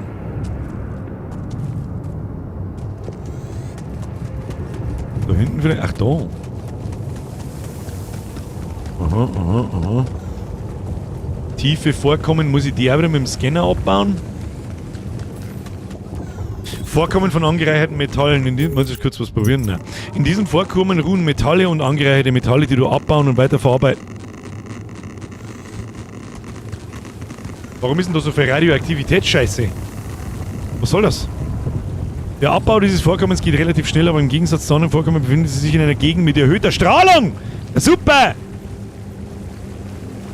Und wie komme ich da vorbei oder durch? Oder ich laufe jetzt da mal so durch, keine Ahnung. Vielleicht kassieren wir noch schnell einen Topf. Ich laufe jetzt einfach Vollgas in Metalle, tiefe Vorkommen. Kann ich da jetzt also einen Scanner wieder aufzicken, oder wie? Blablabla, Tempo ganz ohne gesundheitliche Risiko. An diesem Vorkommen kannst du Metalle in einem normalen Tempo ohne... Wie? Wo? Da werden wir den Scanner brauchen, oder? Polygonscanner. Scanwelle. Halte F gedrückt, um eine Scanwelle zu entsenden. Die Welle erscheint auf dem gescannten Boden und bewegt sich auf das Vorkommen zu. Folge der Welle, um sie zu finden. Das Senden einer Scanwelle kostet eine Energie. Scheiße, was muss ich drücken? F. Ah. Doch, da. Sonde platzieren. F. Ja. Ich hab keine Energie nicht. Ach, ich kann jetzt da mehrere... Machen wir das so, ich weiß auch nicht.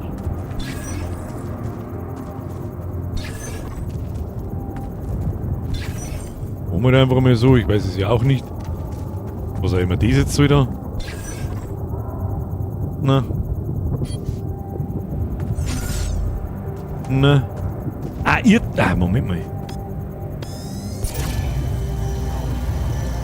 Also da hinten.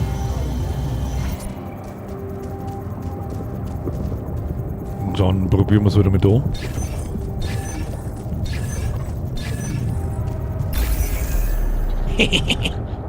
So, gebaut. Dann war das irgendwie so. Baumodus, Bergbau, Außenposten. Hitzimmert das Ding.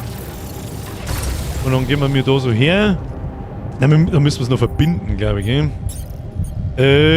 Reisepylon. Pylon. Reisepylon brauchen wir keinen, wir brauchen normale Pylons, ja. Das ist die Frage, wenn wir da zurückkommen, ohne dass wir durch diesen radioaktiven Scheiß durch müssen. Gehen wir da so um, ich meinst? Ah ja, da. Ja. Man hat sich also etwas gedacht. Ja, move. Wir haben keine Zeit. Hoppala, nix da, was zurück aus, da her. Wir haben keine Zeit, meine Damen und Herren. Haben wir schon verbunden? Jawohl. So. Verlassen. Dann kann ich da... Ja, da gehe ich jetzt so schnell rein und port mich wieder auf, weil da mag ich nicht noch mehr rundum laufen. Ich habe so viel Strahlungsscheiße in der Fresse. Der erste war zu weit weg, der erste ist nicht verbunden. Scheiße. Fuck! Habe ich nicht gescheit aufgepasst. Ich habe eigentlich gemeint, den habe ich... Naja. Kim vom Hudeln! Leute, das Kim vom Hudeln! Das ist nix. Haben wir schon genug Metalle? Nein, wir brauchen die Metalle für den scheiß Haken. Damit ich mir da diese Erhöhungen da mehr auffizieren kann. Und eine Batterie brauchen wir. So, Vollsprint durch! Schnell! Schnell! Ich weiß nicht, ob es einen kürzeren Weg gibt, wahrscheinlich schon, aber das hilft jetzt eh nicht.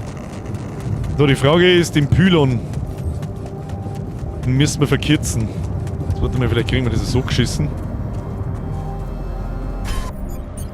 Ja, Pylon. Ja, perfekt. Perfection. So, Higi, abbauen. Haben wir noch mal weit. So. viel geht da raus? Was? 10? 8? Ach, Kim, Alter, das ist aber nicht der Teufel, du. So viel Zeit haben wir nicht. Aber wir zimmern mal rein, bis wir in dem pink schraffierten Teil sind. Beziehungsweise kurz bevor... Okay. Und abendliche Interaktionen. Müdigkeit verlangsamt deine Arbeit. Ach, wir haben ja müde. Ja gut, dann verpissen wir uns. Halt, stopp. Kann ich mich da nicht heim teleportieren? Was haben wir denn da eigentlich? Ladestation. Energievoll. Ah, okay. Und dann reisen wir da einfach zurück und bauen wir uns noch ein paar Sachen, die wir brauchen. Das ist die Luftschleuse. Die brauchen wir nicht. Schauen wir mal, was wir da bauen können. Was wir noch nicht haben. Gänge Forschungslabor, Werkstatt, Raffinerie. In dieser Anlage werden angereicherte Metalle in Metalle und organische Stoffe umgewandelt. Dank hochmoderner Technik stellen die oft radioaktiven bzw. toxischen Rohstoffe keine Gefahr dar. Brauchen wir noch nicht, wir kommen an die angereicherten Metalle noch nicht hin. Lagermodul klein. Erweitert die Lagerkapazität um 100. Dieses Modul ist nicht besonders effizient, aber eignet sich für engere Räume. Ist zu teuer, aber ich frage mich gerade, was macht denn das für Lagergröße? Ach da, 287 von 480. Was wiegt denn da was? Das war jetzt noch nicht zum Wissen. Werkstatt haben wir, Gewächshaus.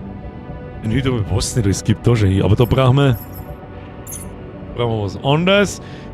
Was ist denn hier erweitern eigentlich? Stufe 2. Ach du Scheiße, what? Dann wird das Radl größer, oder was? Okay, we have a lot to do. Tentakelpenetration. Was wollt ihr jetzt machen? Wir gehen jetzt in die Werkstatt und bauen wir uns den scheiß Hagel. Und alles, was wir sonst noch so brauchen. Wie viel Essen haben wir? 23, das klingt zu zweit locker.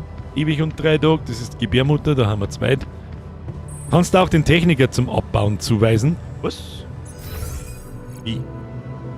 Techniker? Alters, kann ich dem irgendwas... Da steht jetzt 9 Stunden. Werden das noch gerade zum Tor haben? Ich weiß es nicht. Und das werden wir schon noch herausfinden. Eins oben. Rein in die Werkstatt. Gib mir mal den Hagel jetzt da. Nein, ich brauch 60!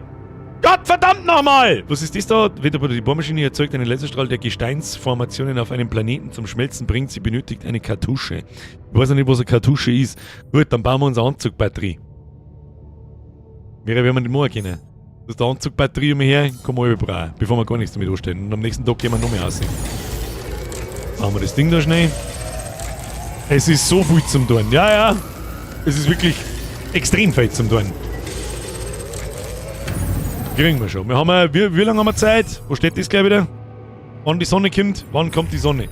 Hier kommt die Sonne. Oh! Da haben wir Zuweisungen. Nicht zugewiesen. Techniker Jan, was tut denn der eigentlich? Der tut ja eh nix. Nicht zugewiesen, Wartungsarbeiten. Die muss ich ja eigentlich da zuweisen. Die Wartungsarbeiten soll der machen.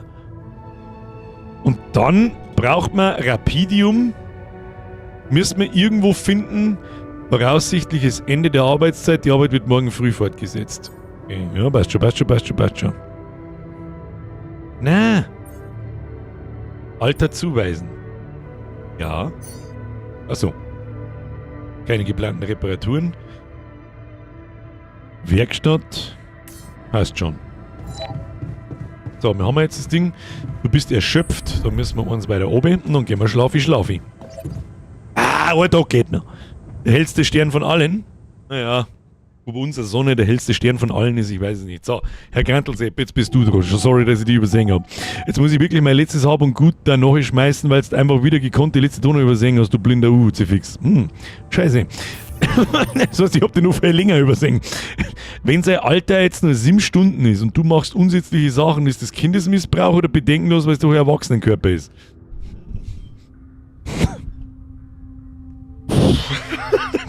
Hat schon einen Grund gehabt, warum ich es wegignoriert habe. Merci dir. Über die Registerkarte zuweisen kannst du Alters, Arbeitsplätze, bla bla bla. Haben wir schon. Normalerweise arbeiten Alters von 9 bis 21 Uhr. Wie viel ein Alter arbeitet, hängt jedoch von seinem emotionalen Zustand ab. Hochmotivierte Alters arbeiten länger, schlecht gelaunte Alters machen meist früher Feierabend. Um deinen Alters seine Arbeit zuzuweisen, top, bla bla bla, haben wir schon. So. Wir müssen einfach nur eine Route finden. Wo haben wir jetzt gesehen, wo zur Hölle die verfickte... Oh Gott. Wann diese Sonne da kommt. Da haben wir unendlich Zeit. Anscheinend haben wir unendlich Zeit. Herr Eichler, etwas bin ich einmal wieder da, habe ich viel verpasst. Oh ja. Da kannst du mal Gift draufnehmen, mein Freund. Ja, wir gehen hackeln. Was darf man sonst? Außer mit uns. Wir gehen mal. Techniker, wir reden noch. Ja, lass uns reden. Kim, wo bist du denn in der Kirche? Wer hockt der den ganzen Tag was in der Kirche an? Jetzt warte mal, was ich jetzt noch schon schauen möchte. Den Quantencomputer, ob sie da schon irgendwas da hat. Zwecks. Aha! Aha. What do we have here? Wir haben einen Arzt und einen Therapeuten. Wir haben einen Raffineriearbeiter. 50% Effizienz beim Verarbeiten von angereicherten Metallen. Und ein Arbeiter 50% beim Herstellen von Gegenständen.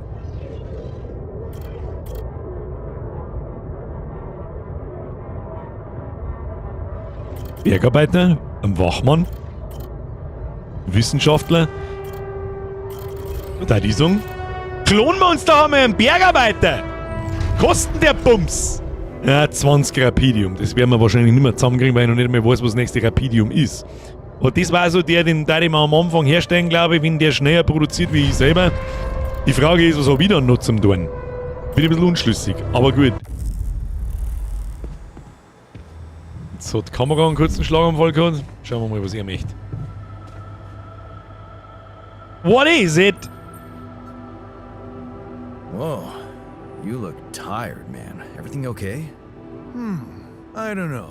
Maybe it's got something to do with sleeping on the floor? Oh, Scheiße, der braucht ja Kajüten. Of course not. You have your cozy captain's bed.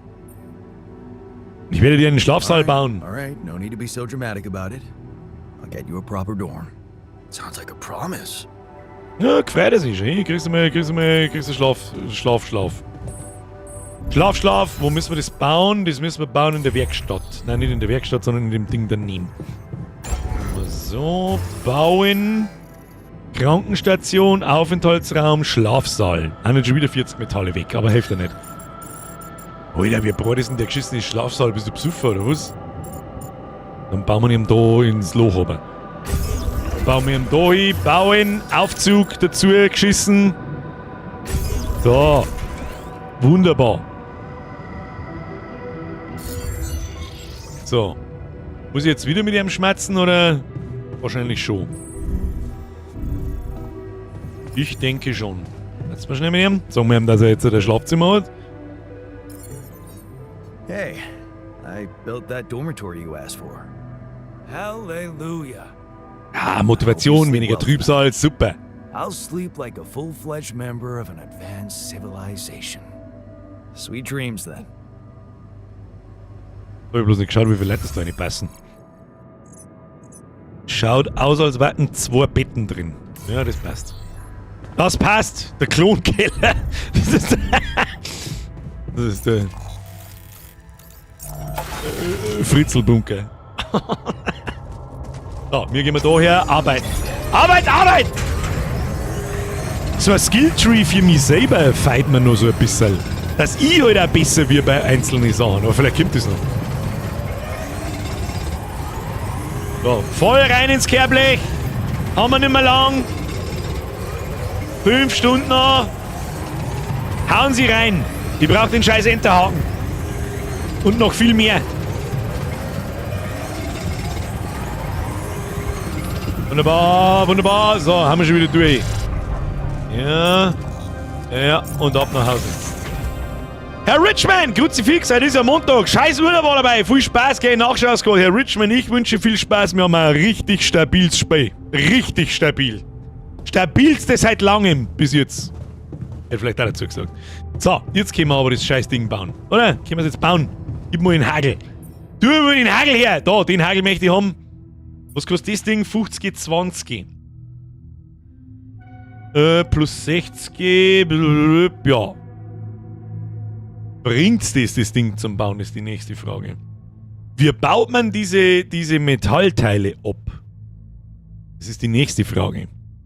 Kletterhaken. Bauen wir jetzt einfach mal, weil es mir wurscht ist. Du bist Ketten, du musst nur kommandieren. Ja, noch muss ich selbst dran. Herr Richmond übrigens mehr als für 14 Monate. Kuss auf die Nuss. So, Kletterhagel. Mehr können wir heute sowieso nicht machen. Mahlzeiten haben wir 21, das passt, ne? Dann gehen wir ins Bett. Dann gehen wir ins Bett, da gehen wir gar nicht lange umeinander. Metallteile abbauen mit dem Hacke.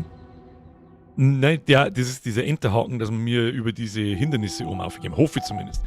Tag 8, die Sonne ist weit entfernt. Ja, also wir haben da auch unendlich viel Zeit, so wie mir das anschaut. Um eine Strahlenbelastung zu verringern, kannst du Strahlungsbarriere der Basis im Maschinenmodul aktivieren. Die Barriere verbraucht Strahlungsfilter, die in der Werkstatt hergestellt werden können. Also dann geht unsere eigene Strahlung nach unten, oder wie? Wo ist das Ding genau? Strahlungsbarriere. Weißt du was, da steckt mir jetzt einmal eine. Automatisch austauschen? Nein. Aktiver Filter, Strahlungsbarriere, Filter auf Vorrat, 5 Tage. Wie aktiviere ich das Ding? Einfach so. Lassen wir mal 24 Stunden drin und schauen mal, was passiert. Ist jetzt das Ding aktiv oder nicht? Aufgabe abgeschlossen, Strahlungsbarriere. Ja. Nicht lange umeinander pimmeln, rein in die Luftschleuse und Abflug. Was machen wir überhaupt? Machen wir Luftschleuse, holen wir uns nochmal Metall. Beziehungsweise, Moment einmal, nix Metall. Dann machen wir jetzt so. Und da haben die Dinge, wir gehen jetzt einmal da oben. Ja, gehen wir da raus. Und dann gehen wir mal da hinten und schauen wir, was da los ist. Ob wir uns da irgendwo mit unserem Klump aufziehen können. Da ist was. Das nehmen wir mit. Also es rentiert sich ja, die Dinger da abzubauen. Weil warum nicht? Da ist ein Haufen Schund. Dann nehmen wir mit. Organische Stoffe. Kann ich jetzt... So, kann ich da nochmal einen bauen einfach?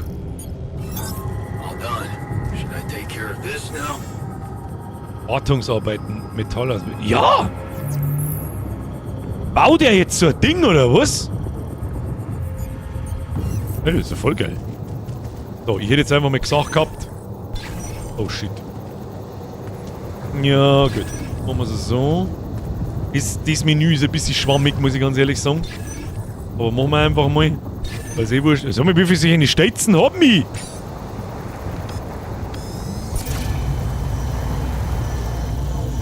Also müssen wir da mal alle entfernen.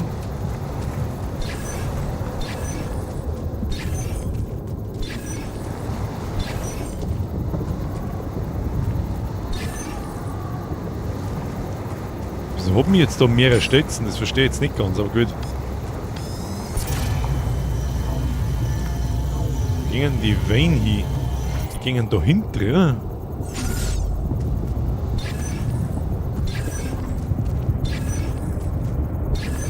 Warten Sie mal. Jetzt haben wir es. So, und jetzt baut der andere, baut mir das Ding da. Wahrscheinlich eher nicht, hä? Was sollen wir da machen? Dann stellen wir jetzt da so einen Reisepylon her. Und kraxelt man mir da auf, hä? Und machen unseren kleinen... Oh, Scheiße, wir haben ja keine Pylons mehr, gell? Gehen wir mir... Ja, probieren wir es so. Vielleicht gehen wir ein bisschen... Was auch immer das jetzt war. Na, funktioniert nicht. Funktioniert so leider nicht. Funktioniert so leider nicht. Das heißt, wir müssen wieder zurück aus. Hilft nicht. Hilft nicht. Aber, jetzt gehen wir mal nach vorne um.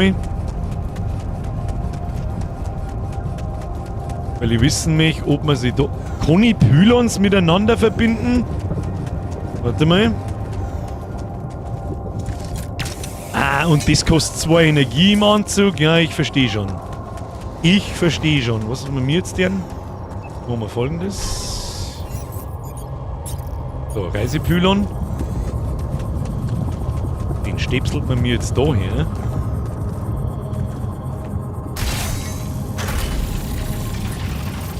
Dann bauen wir den anderen wieder ab. Kostet das auch Energie wieder? Das habe ich jetzt nicht aufgepasst.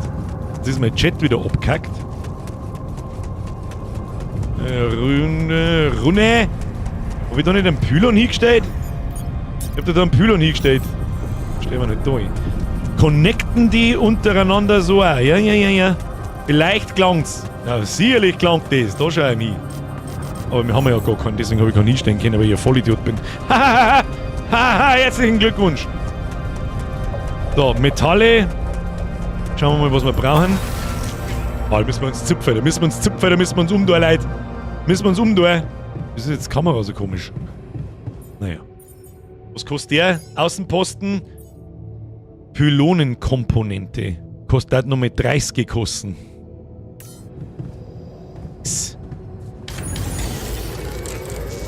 Bauen wir jetzt schnell das Ding.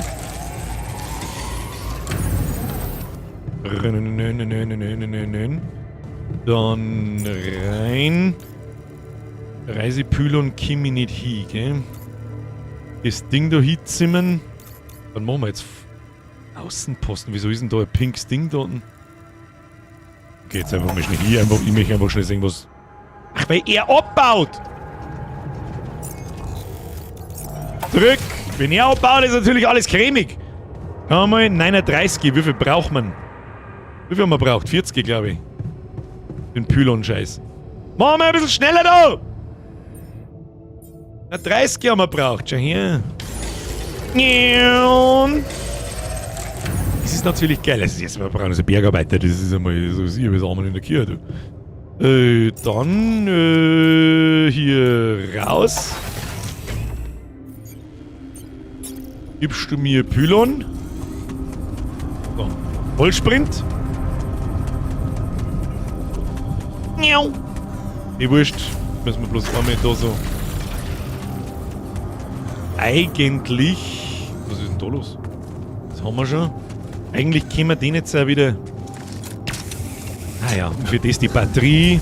Weil das Ding jetzt mal was kostet. Jetzt können wir eigentlich, ja, das so machen. Dann den braucht man nicht mehr. Was haben wir da? Hellreise. Den können wir abreißen. Und dann ist die Frage, das wird ums Arschlecken nicht gelangen für 30 Meter, da müssen wir so einen Pylon da noch herstellen. Hilft nicht. Aber jetzt können wir da die restliche Zeit noch organische Stoffe abbauen. Rein ins Viech!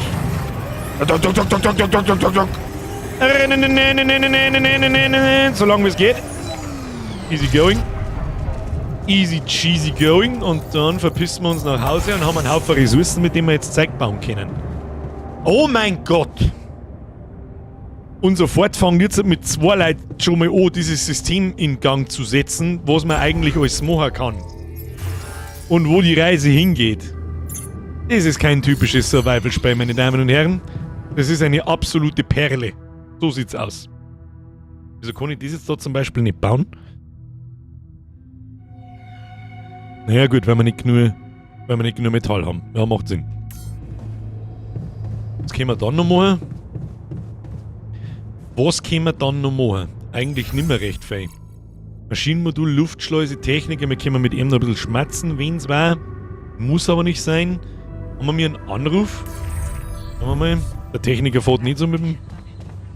Keine neuen Nachrichten. Ja, dann ist es wohl Zeit zum Schlafen. Dann ist es wohl Zeit zu schlafen. Ja, geht auch schon schlafe, so wie mir das anschaut.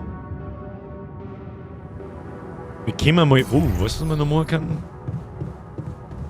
Weiter. Hoppala. Machen wir uns den Schlafsaal mal an. Was ist denn da eigentlich? Speicherliste. Listet alle Gegenstände und Ressourcen in der Basis auf. Und ja, der braucht doch nicht daher geht, das ist doch totaler Krampf. Müssen wir noch eins weiter oben.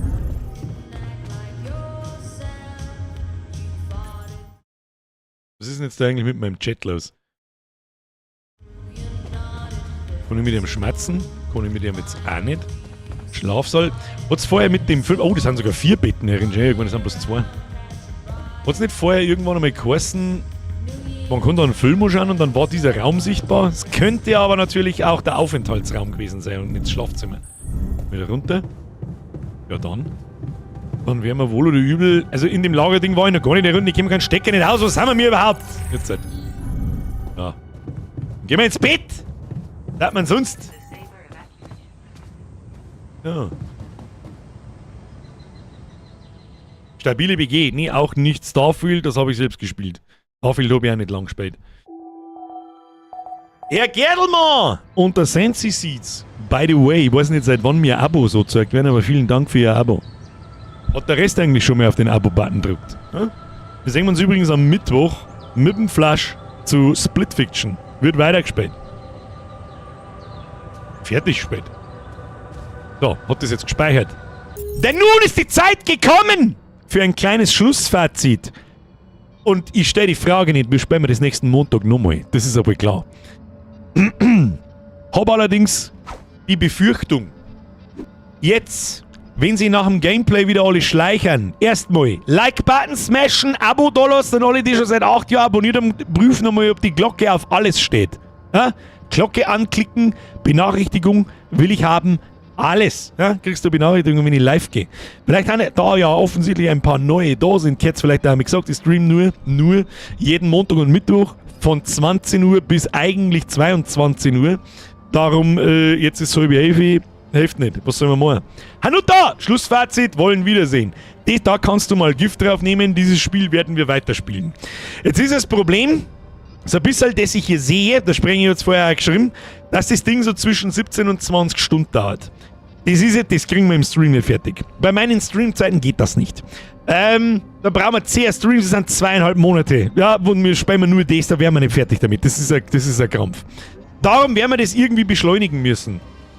Du streamst nie nur bis 22 Uhr. Gabriel, das ist richtig. Ich weiß nicht, wann da die Wende gekommen ist, dass das 10 sowieso schon lange nicht mehr Zeit. Wie machen wir das am geschickten? Da muss ich fast offstream ein bisschen hinspielen. Es hilft nicht. Dann brauchen wir mehr Streamzeit.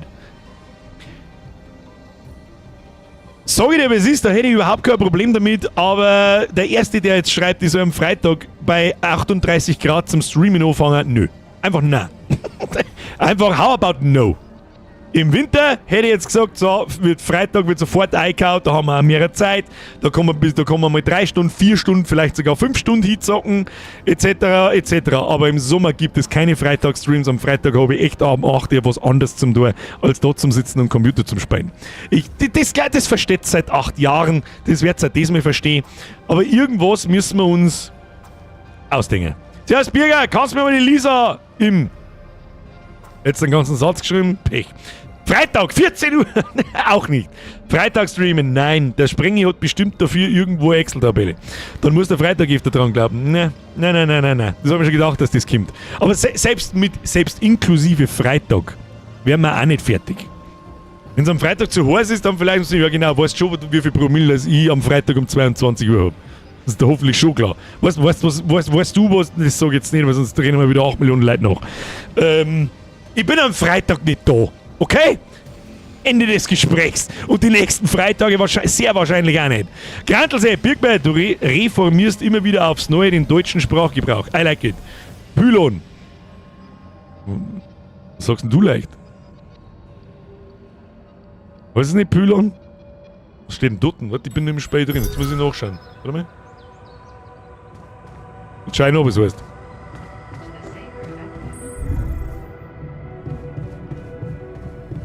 Was ist denn das Ding? Pylon.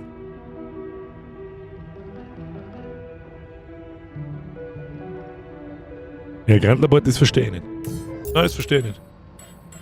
Beenden! Du bist im Begriff, deinen aktuellen Fortschritt zu verlieren. Das Spiel wird nur beim Aufwachen gespeichert. Ja, das passt schon.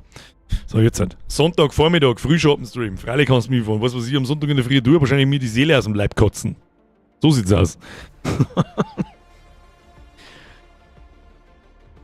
Jetzt, wo der Birger wieder vergrößert ist, merkt man, wie heiß es in seiner Bude ist, gell? Ich schwitze wie die Drecksau. Warte, ich kann... Ja, ich sehe von da nicht hier, da hängen 5000 Pullis drüber. Heavy Flow Metal Schnauze. Du bist aber der Einzige, glaube ich, der es nicht kapiert. Nein, ich kapiere es aber auch nicht. Pylon. Nein, ich verstehe es auch nicht. Pylons, wie nennt man es sonst? Ist es nicht ein deutsches Wort? Pylon? Mr. Christian! So, bin jetzt auch da. Ich spule gleich zurück und genieße. Have a great time. Es ist wirklich ein grandioses Spiel. Bis jetzt. Muss der Stirn ein wenig abpudern. Glänzt ein wenig.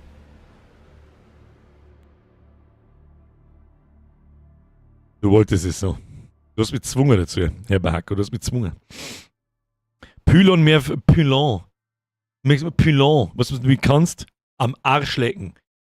Klaas! Das ist für den Abo. Super. Ja. Jetzt einfach, was wir das in Zukunft sagen, Hashtag Stempen. Okay? Das Gas gehen, was du jetzt mit meinem Ständer, ja? Magst du einmal? Darfst direkt hinschlecken, traust du nicht. Survival ist im Hochsommer mit einer 5090 Ultra-Settings zum Zocken. Ja, ich habe eine 4090 Ti. Ich tue da ihren Job. Tun Sie sich mal nicht hinunter. Einfach mit einem langen O-Zifix. Na! Stempen! Dein Mama stempen! Sag Adresse, ich komme vorbei. Hauptstraße 8. In Niederviehbach. Was sagen wir da dazu? Mal ganz kurz. 17 bis 20 Stunden werden wir nicht fertig bekommen. Und ich darf's, wenn jetzt nicht fucking Sommer war, also im Juni und Juli sitze ich mir, das habe ich aber auch lange gesagt, ich hoffe, da ist mir jetzt keiner Bass, sitze ich mir am Wochenende nicht her und stream. Das tue ich nicht. Das habe ich noch nie da, das habe ich vor 8 Jahren nicht da, vor 5 Jahren nicht und heute tue ich es auch nicht. Und selbst wenn ich ich kaufe noch nicht eine Klimaanlage, damit ich mich dann am Freitag im Sommer daher sitzen kann zum Computerspielen. Okay? Es hat nichts damit zu tun, dass es heiß ist. Das ist nicht das Problem. Das Problem ist, dass ich gern dann da draußen auf meiner Terrasse sitze, 2, 3 Bier trinke, in meinem Pool flack und mir einen aufgrill. Okay? Das geht bloß 2 Monate lang im Jahr. Nach dem August, nach der Sommerpause, schaut das wieder ganz anders aus. Allerdings werden wir da das Spiel nicht mehr spielen, weil bis dahin interessiert es keinen mehr. Aber ansonsten, was sagen wir dazu? Schlechtes Netz beim Telefonieren, alles ping, muss der neue Telekom-Simulator sein. Alles richtig. Haben wir etwa auch noch ein Leben außerhalb vom PC? Herr Capricorn, so leid es mir tut, ja. Bloß, dass ich habe sogar, möchte ich sagen, das perfekte Leben außerhalb vom Stream. Da ich keine Kinder habe und tun kann, was ich will, wann ich will, wie ich will, in welcher Farbe ich will, etc. Ernste Frage, wie heizt den Riesenpool? Poolwärmepumpe ist kein Riesenpool. Das ist ein aufblasbarer Whirlpool. Falls irgendjemand jetzt meint, aha, der feine Herr, hier, Schäkel, Motherfucker, da. Es ist ein aufblasbarer Pool, den kann sich wirklich jeder leisten, auch stromtechnisch. Und ja, aber Birger, du spielst doch auch ohne uns am Freitag um 8 Uhr. Nein, das ist nicht wahr, gut, gell? Das ist mit Sicherheit diesen Freitag nicht. Auf alle Fälle ein Zuckerl, das Game. Herr Burning Crusade sehe ich bis jetzt ganz genauso. Die Idee dahinter ist absolut genius. Die Umsetzung bis jetzt ist absolut genius. Es gibt einen Haufen zum Tor. Ich finde das mit dem Radl geil. Ich finde den Artstyle geil. Was sie mit dem Pink haben, weiß ich nicht. Weiß nicht, Digi. Aber es stört mich jetzt auch nicht. Also, aber die Promotion von dem Spiel kann besser sein. Weil ganz ehrlich, wenn du irgendwo nach die Alters suchst, siehst du nur irgendeinen pinken Zeig und einen Haufen Typen auf dem Haufen, die alle irgendwie komisch in die Kamera schauen. Schaut eher so aus, als wäre es ein Sims-Spiel oder irgendein Pümmelscheiß. Ansonsten ist das bis jetzt absolut genius. Da habe ich überhaupt nicht damit gerechnet. Es ist halt auch mit gefühlt was nice. Natürlich hat es Elemente von Rimworld, es hat Elemente von typischen Survival-Geschichten, es hat Fallout Shelter. Jeder, der Fallout Shelter ist ein Mobile-Game. Das habe ich irgendwann vor 1000 Jahren bis rausgekommen, ist einmal kurz gespielt. Gibt es auf dem PC, glaube ich, auf Steam. Kostet nichts, außer das soll schneller gehen. Da baust du deine Base auch ganz genauso zusammen und so. Aber es ist einfach cool gemacht. Das ist einfach eine nette Idee und das wird weitergespielt. Und dass wir das gegebenenfalls noch vor der Sommerpause fertig kriegen, muss ich da zwischen den Streams vielleicht selber ein bisschen einzocken. Und dann in einer Zusammenfassung im Folgestream dann vielleicht ein bisschen erklären, was ich so gemacht habe, was so los war. Tim schreibt, für einen anständigen Pool in Puppenhausgröße. Da passen 2 Leute, maximal 3 und mehrere müssen da gar nicht rein. Also, nächster Stream ist Hot Tub Stream. Shelter ist für mich jemand, der viel flucht. Oh Gott, spreng ich. Der Bürger gibt's mal wieder ein nice Nippelklötz-Projekt. PS, super Stream. Ja, Knaller. Vielleicht, aber auch nicht im Sommer. Nippelklötze-Stream ist aber auch so der wirkliche Chill-Stream am Wochenende im Winter. Aber ich formuliere da jetzt mal einen Satz draus, vielleicht merkt dann nicht jeder selber, warum ich das im Sommer nicht tue. Ich will jetzt dann 40 wieder. Nur mal so zur Erinnerung. Ja? Entschuldigung, 26 plus. ich sitze mich nicht bei 30 Grad um 8 Uhr auf die Nacht, strahlenden Sonnenschein im Juni, Juli, am Wochenende dahin, schalte eine Kamera an und baue Lego-Steine zusammen. Im Winter ist es ganz was anderes. Aber nicht im Sommer. Ist das einigermaßen nachvollziehbar? Ich hoff's. Ich hoff's. Timmy Boy Messi übrigens. Bringe, weil 85 Klone schon wegen ihrer Witze der Schlangen. Nippelklötze ist dann Bürger oben ohne, voll Homo. Oh, Timmy Boy, weißt du gar nicht, was Nippelklötze-Streams sind? Bürger, du hast noch ein Jahr 40. Ja und? Ich wir jetzt dann 40. Soll ich das sagen? Was ist denn da jetzt los? Ja, Protectorious! Oh, das war ein wenig laut für die späte Stunde, fürchte ich. Herr Protectorius, der war nur für die. Der war nur für die. Merci für die Mitgliedschaft. Welcome to the Squad. Kuss auf die Nuss. Ab in den Chat. Habe die Ehre an den Herrn Protectorius. Mr. Spezial, merci für die Abo. Alter Sack, ja? Der Co. Was da irgendwann da herin, der mich, wie das damals angefangen hat, der mir auf Mitte, Ende 30 schätzen. Kannst du mir nach Hause gehen, du? Nicht eine einzige Falten im Gesicht, schau mir an. Doch, freilich, aber ich fand die andere Idee auch nicht schlecht. Was? Kannst du mir mal die Liesel grüßen, die liegt im Krankenhaus und schaut dir zu. Liesel, was ist da los? Ich glaube, der Protektorius, auch wenn es im Krankenhaus ist, ist uns Mann meistens wurscht, aber ich glaube, er möchte. Oh, Herr Protektorius, ich hoffe, du bist lang nur dabei, damit. Lisa, schöner Gruß, gute Besserung, was auch immer los ist. Geht mir ja nicht so, aber wahrscheinlich nichts Gutes, wenn du im Krankenhaus liegst. Also du Kai bist. Dann ist schon im Prinzip schon was Gutes, aber was ist. Im Gesicht nicht, nein. Oben ohne Stream. Dein Mann macht einen oben ohne Stream auf OnlyFans. Krass, 10 Jahre älter als ich. Ja, das ist ja nur das Nächste. Ich habe auch am Anfang, wie das angefangen hat, so vor 8 Jahren, unser YouTube-Dasein da alle miteinander, habe ich immer gemeint, dass der einfach generell so eine Internet-YouTube-Streamer-Community ist immer recht jung. Ja, ein Scheißdreck ist die recht jung. Da sind einfach genauso jeder da herin. Ja, Sprengi schreibt, mein nächstes ist auch der 40er, so ist es nicht. Haben wir immer wieder mal, fragen wir durch, schreibt sein Alter in den Chat ein. Ganz selten jemand unter 20, ganz furchtbar oft Leute 30 und älter. Du bist doch der Gesichtsälteste da. Deine Mom ist die Gesichtsälteste auf OnlyFans. Wir sind schon über 4 Jahre dabei, bisher aber ohne Abo. Da muss sich übrigens keiner rechtfertigen dafür. Niemals. Ich hoffe, du hast es jetzt auch nicht bloß du, damit ich das da lese. Ich lese ganz normale Chatnachrichten, das ist absolut random. Natürlich springt an mir ein grün umrandeter Name in meinem Chat natürlich stärker ins... Was ist denn eigentlich der Chat? Der normale Chat ist einfach kaputt gegangen. Ich weiß nicht, was das ist. Da haben wir, der Gongler ist 19, 28, 21, 33, 36, der Olli ist 48, weil Mano 30, Kauselpin 20, der Hülge ist 20, Wert 27, 38, der Ecke ist 47. Ich glaube euch das jetzt übrigens auch. Ich meine, wer liegt denn bei seinem Alter? Wer liegt bei... Es geht ums Alter, wer liegt da? Geistig behinderte Leute liegen da. Das ist weder lustig, das ist einfach nur geistig behindert. Da. Schau dir das an. Das ist der KMDFF. So ab 58 wird es dann narrisch. Da denke ich mir dann so, 21.12.78. Ecke, das ist absolut krass, weil ich glaub's da schon, um Gottes Willen.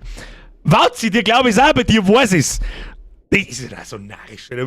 Oder Wauzi, wie lange kennen wir uns jetzt? Wann bin ich in die Eve-Corp gekommen? 2010 haben wir noch. Wir kennen uns jetzt seit 15 Jahren. Da warst du, da warst, ich war, ja gut, 25, 24 und du warst jünger wie ich jetzt. Das ist absolut narrisch, Alter. 28, 31, 30, 42, 51, weil bei der Wauzi, der Highlander ist 13, Sabine 32. Es ist echt krass, wenn Erwachsene, ich sag jetzt mal, erwachsene Frauen, ja, die sind 32 Jahre alt und sitzen sich hier hin und schauen mir beim Computerspielen zu. Das habe ich einfach, das halte ich ja immer nur für eine Lüge. Es ist unmöglich! Es gibt's nicht! Der Wauzi schreibt, knapp 10 Jahre hätte ich jetzt geschaut. Wie lange dass wir uns kennen? Das klang nicht ansatzweise, oder? Das klang nicht ansatzweise. Ich bin 2010, ich habe 2007 mit Eve angefangen, dann bin ich 3 Jahre lang in irgendeiner Gilde umeinander pimmelt und 2010, das schau ich jetzt noch. Da gibt's ja auf dem Killboard, kannst noch Silodil suchen. Jetzt pass auf. Eve, Online, Silodil. Wann bin ich die Monkeys beigetreten? Deleting a Character. Jetzt pass mir auf. Eve Online Killboard. Wer sich gerade gar nicht auskennt. Eve ist ein MMO. Weltraum-MMO, ziemlich kompliziert, ziemlich komplex, riesengroß, ganz was Spezielles. Habe ich Ewigkeiten gespielt. Jetzt pass auf, jetzt muss ich schnell mal nach mir suchen. Da bin ich schon. Ich bin den Ebolas beigetreten. Das letzte Mal ein Schiff verloren habe ich übrigens am 29. Mai vor 3 Jahren ungefähr. Ziemlich genau. Seitdem spiele ich nicht mehr, weil das Spiel leider kaputt ist. Aber, fuck, sag ich das doch nicht, oder? Wann ich beigetreten bin. Alliance, Solo, Kills, Losses, Top, Rank, Stats, Supers, scheiße. Kann ich das nicht? Kann ich da nicht irgendwie Kills, Solo, Losses, Trophies, Top, Rank, Stats? Stats? Na, das sagt man nicht. Aber ich glaube, es war 2010. Ja doch, glaub's mir, ich mit meinen bald 42 immer gern. Herr Highlander, meine Frau ist nur auf dem Papier 32. War mal spannend, wie das Durchschnittsalter deiner Community ist. Wir sehen es gerade. Wenn du mich fragst, ist es 30 aufwärts. Da geben mehr Leute ihr Alter an, als bei der Umfrage abgestimmt haben. Das ist richtig. Der Bahako ist 28, geistig 14. Entschuldig. Der Alex mit 42. Ist nichts anderes als mit 31. Ist er nicht. Schau, ich fühle mich null wie... früher, wenn ich so drüber nachdenke, Alter, da war 40 steinalt. Sagt, Alter, du hast noch mal lang. Halbzeit. Das ist über der Halbzeit. Alter, du bist ein alter Mo. Stehst mit beide Füße im Leben drin und hast Ahnung von dem, was du tust. Jetzt bin ich selber fast 40 und denke mir so, na, nein, hab ich nicht. und ich glaube, die damals auch nicht. Ich sag das, wie es ist. Wie ich 15 war und habe einen 40-Jährigen angeschaut und mir gedacht, du hast voll die Ahnung. Und jetzt sitze ich da und denke mir so, na. Devil Driver schreibt auch 42, schauen wir mal, wie lange wir noch herinsitzen.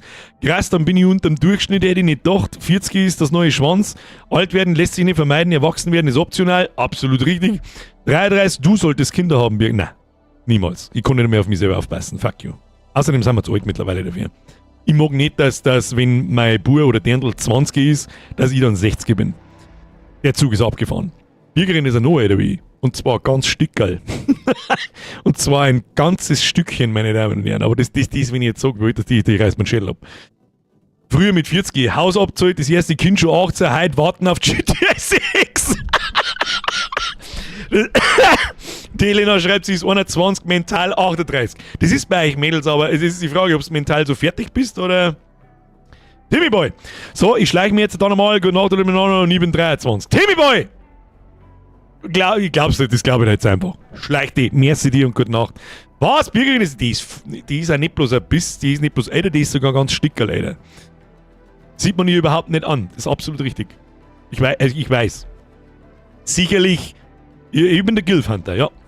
Ich bin definitiv, also damals, wenn wir zusammengekommen sind, das sind jetzt doch über 11 Jahre, da war ich noch der Milf-Hunter, jetzt bin ich langsam aus ihr an der Gilf-Hunter, ja. Richtig.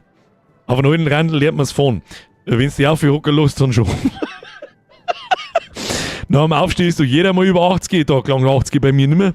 54, ich bin der Opa. 54 kannst du auch so ziemlich der sein. Wir haben einen Community-Großvater, das ist der Veit, oder? Allerdings weiß ich natürlich nicht, wie alt das ist, aber das haben wir ihn schon mal gefragt, ich weiß aber nicht mehr. Der Luke Range schreibt, ich bin 38, ich habe immer noch keinen Plan, was ich da tue, aber ich tue es halt. Willkommen in meiner Welt, genauso geht es mir. Wenn man einen Chat verfolgt, meint man nicht, dass der Durchschnitt über 30 ist. Wir sind eine Generation mit Internet. Wir haben, wenn ich das jetzt so, ich münze das jetzt einfach auf mich um. Gut, manche sind jetzt vielleicht noch 10 Jahre jünger wie ich, manche haben aber auch 10 Jahre älter wie ich oder ein paar Jahre älter wie ich. Wir haben die letzte Generation, wir haben in der perfekten Dekade haben wir mir geboren. Vor der ganzen Internet- und Smartphone-Scheiße unsere Kindheit ausgelebt und da trotzdem jung nur gewesen, um das Ganze mitzukriegen, um jetzt halt nicht dort zu stehen. Smartphone ist Neuland, was ist eigentlich dieses Internet? Nein, das setzt sich nicht durch, das brauchen wir nicht. Und da, wir haben Digital Natives. So ein bisschen, ja. Ist richtig. Aber wir haben die letzte normale Generation. Wir haben die letzte normale Generation. Wenn mir Und da kommt eventuell auch irgendwann ein Video dazu. Das mag ich jetzt nicht, ich mag es jetzt nicht weiter ausführen, aber bis dahin habt ihr es sowieso vergessen, weil vor der Sommerpause kommt es sowieso nicht mehr. Und zwar, was dieser Internet Mobile Phone Brainrot TikTok Short Video misst. Mit die jungen Leute anricht. Ist wirklich. Ich weiß nicht, wie ich sagen soll. Ist wirklich nicht mehr feierlich. Und so richtig zum Gespüren kriegen wir das aber erst so in 10, 20, vielleicht 25 Jahren. Ja, wenn wir halt alt sind und dann wirklich keiner mehr auf dieser Welt ist, der nicht von ganz klar auf mit dem Smartphone ins Eck geschickt worden ist und sagt, bitte halt dein Maul, schau ins Smartphone rein und dann hocken sie da. Und wir fragen uns, warum alle Jugendlichen so geistig behindert sind. Wir waren auch dumm. Da brauchen wir nicht schmerzen. Ich bin jetzt über mich nachdenken als 16-Jähriger oder so. Ich hab noch viel weniger Ahnung gehabt wie jetzt. Also, und nur Scheiße im Kopf, aber so geistig behindert. Egal mit was für junge Leute da ich rede, ob ich das ob ich Azubis mitkriege, da kannst du maximal einen von 20 gebrauchen. Dem kannst du irgendwas schaffen. Ja, noch nicht einmal anspruchsvolle Sachen, sondern keine Ahnung, gehen wir in die Werkstatt und holen wir einen Schraubenzieher. Das kannst du ihm schaffen. Der Rest sagt, ja, ich komm gleich wieder. Geht und kommt nicht mehr. Und lauter so Geschichten. Ja, ist egal. Wir waren mutwillig dumm. Wir waren auch dumm. Aber das, was ohne Scheiß, es gibt ja keinen mehr, der nicht in dieser Short-Scheiße drin steckt. Oder TikTok-Kacke. Darum ist die Scheiße ja so erfolgreich. Du wirst dermaßen mit Anlauf behindert gemacht. Du kannst dich keine 3 Minuten mehr auf irgendwas konzentrieren. Du kannst bespaß mich. Und das jeden Tag stundenlang. Es ist nicht das vorprogrammiert, dass wir uns durch die Scheiße selber kaputt machen. Gib ich dir Brief und Siegel. Wenn du die ganzen Jungen auf Festivals anschaust, dann wartest du schlicht auf Limp Bizkit zum Zorger, was Party heißt. Hol mal die Gewichte für die Wasserwaage. hol mal Ersatzblasen für die Wasserwaage. Hol mal einen Siemens Lufthaken. Das Schlimmste ist, dass sie das Wissen der Welt in der Hosentasche hätten, aber nicht mal in der Lage sind, es anzuwenden. Weißt du, Gott's dumm haben danach zum Suchen. Und jetzt wird es ja dann noch lustiger. Wenn sich diese KI-Scheiße durchsetzt, und das tut es ja jetzt schon. Ja, ich erwische mich ja auch selber. Da brauchen wir nicht Schmerz. Ich google nicht mehr. Kannst du vergessen, dass ich da lang durch irgendwelche Internetseiten rumpümmelt. Hier, machen Gemini auf, machen ChatGPT auf. Was ist das, wo gibt's das, was brauche ich da? Wie machen wir das? Aber wenn du damit aufwachst, dann musst du da als Hirn stehen bleiben, Alter. Du tust überhaupt nichts mehr selber. Du musst da bloß nur Gott, dass du das Schnaufen nicht vergisst. Also keine Ahnung. Die Ersatzknackpatrone für Tratschen ist auch gut. Den habe ich noch nicht kennt. Es gibt viel, aber es sind nicht alle. Das ist richtig, natürlich gibt es immer noch Leute, die sich da nicht drauf einlassen, aber der mit Abstand größere Teil. Da möchte ich jetzt wetten, dass wir bei 80-20 sind. Brauchst du bloß einmal, ich sag's ja bei Kindern von Bekannten. Ich den ganzen Tag nichts anderes, wie in die Scheißkasten reinschauen. Und was sie die anschauen. Also entweder wir jetzt so alt, wie unsere Eltern, meine Eltern haben sie dann, was weiß ich nie, die haben auch nicht verstanden, was ich da tue. Ja, den ganzen Tag spielen, keine Ahnung, was ist denn das für ein Blödsinn und so. Vielleicht bin jetzt ich so alt, dass ich diese junge Generation nicht verstehe. Aber ich bin ja auch nicht, ich bin behindert, aber ich bin nicht komplett behindert. Ich schaue mir dann und höre mir das einmal an, was sie die da anschauen. Und das ist die hirnverbrannteste Scheiße, die ich jemals in meinem Leben gesehen habe. Entschuldigung. Das ist die dümmste Scheiße, die ich jemals gesehen habe. Kein Sinn, nicht lustig, nix. Das ist einfach nur, was schaust du da an? Bist du nicht ganz dicht? Naja. Hol mal den Getriebesand fürs Auto. Das ist aber dann auch eher die Schuld von den Eltern und nicht von den Kindern. Da kannst du, Skibidi Toilet zum Beispiel, danke YBO. Genau das sehen ich an, meine zum Beispiel. Das ist generell richtig. Wer hat jetzt das geschrieben? Der Billinger. Das ist generell richtig, dass da auch die Eltern schuld sind, das stimmt.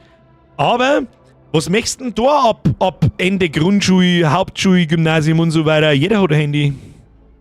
Du kannst nicht 24/7 deine Kinder überwachen, was sie dir im Internet anschauen und zwangsläufig auf dem Pausehof werden sie es mitkriegen. Ob du willst oder nicht. Ja, Irrsinn, Rainer, was zur Hölle ist Skibidi Toilet? Ja, ist gut. Liebster Nachschau-Squad. Dass ihr mir glaubt, was ich da verzeihe. Was ich dir anschaut, da hat's der Vogel aus. Da bist du. Was? Das ist nicht lustig, das ist einfach nur absurde Scheiße und ich denke mir, okay. 246 Millionen Aufrufe, Alter. Gut. Ich mache einen Ton. Lieber Nachschau-Squad, wenn die nächste Minute feit, dann habe ich es ausschneiden müssen, weil das 100%ig claimed wird oder keine Ahnung was. 4,8 Millionen Likes. 250 Millionen Aufrufe. Und jetzt pass auf, Wacht. Da ist ein Schelz reißt. Irgendwas, was kann, was so geht, nö. Und jetzt pass auf. I proudly present. Das schauen Sie, sowas schauen Sie sich an. Und zwar 800 Mal.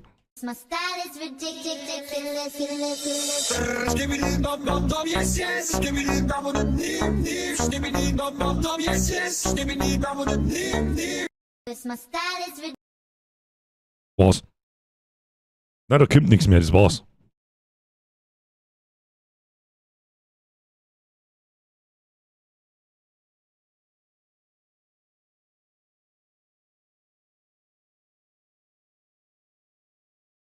...250 Millionen Aufrufe, fast 5 Millionen Likes. Und Entschuldigung, normalerweise schreibe ich mir jetzt selbst auf meine "Das kann ich" Liste, dass ich mich selbst, wenn ich Sachen nicht gut finde, mich einigermaßen in Dinge hineinversetzen kann, um zu sehen, warum Leute das gut finden, was da anschauen. Egal was das ist. Musik, keine Ahnung. Nehmen wir mal zum Beispiel Dicht und Ergreifend. Ich höre schon aus, warum die Leute die so hart feiern, deswegen mag ich es trotzdem nicht. Ist ja wurscht. Aber das kann man ja anerkennen. Aber das da, nur zur Sicherheit, damit nichts passiert.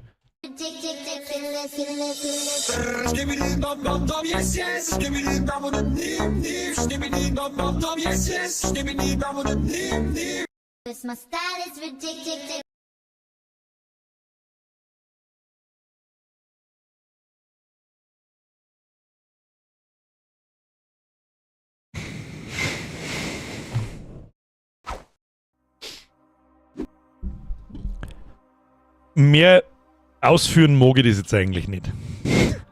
Olli! Auf Rotten.com waren die Videos aber auch nicht lang. Richtig. Es ist richtig. Ja. Olli, merci dir. Ja. Ich weiß nicht, was ich dazu sagen soll. Das hat keinen Sinn, das hat keine Substanz, das ist nicht lustig, das ist keine lustige Musik, das ist keine lustige Animation. Das ist nur einfach Brainrot. Brainrot ist das. Da hat's dann Schalter gelegt, weil du 8 Stunden am Tag irgendeine TikTok-Scheiße anschaust von irgendwelchen Vollspasten. Das ist der Grund dafür. Und nichts anderes. So, meine Damen und Herren, jetzt ist 3 Minuten vor 11. Ich bedanke mich für Ihre Aufmerksamkeit. Vielen Dank fürs Zuschauen, vielen Dank für den Like-Button smashen, vielen Dank für die Abos, vielen Dank für die ganzen neuen Mitglieder, da waren heute ein paar dabei. Ich hoffe, Sie hatten Spaß und danke für die ganzen Resubs selbstverständlich. Danke für die ganzen Donations und nun ist er Ruhe. Ich sage Dankeschön, wir sehen uns am Micker mit Split Fiction, ist der Flash wieder dabei und dann schauen wir, dass wir da vorwärts kommen und dass wir das noch durchkriegen und nächste Woche spielen wir dieses Spiel hier auf alle Fälle nochmal, die Alters. Fucking genius. Schöne Grüße an den Nachschau-Squad. Ab in die Kommentare. Weiß nicht, was der Nachschau-Squad in die Kommentare schreibt. Lasst euch was einfallen. Bespaßen Sie mich. Ha? Machen wir es mal umdrehen. Bespaßen Sie mich. Und jetzt schleicht euch. Ich wünsche euch was. Bis übermorgen. Hey! Ah ja, halt, stopp. Hier. Vollbesquad Leiberl. Bürgerwehr.de. So schaut's aus. Jetzt 15%, aber nur wenn es 3 drüber kauft. Kaufst du ein T-Shirt und 2 Aufkleber. Was ist das? So, schleichen Sie sich davon. Wir sehen uns. Ah, warte. Muss noch das da. Das habe ich am Anfang schon verkackt, aber das habt ihr schon wieder vergessen. Wir sehen uns am Mittwoch. Habe die Ehre, Revell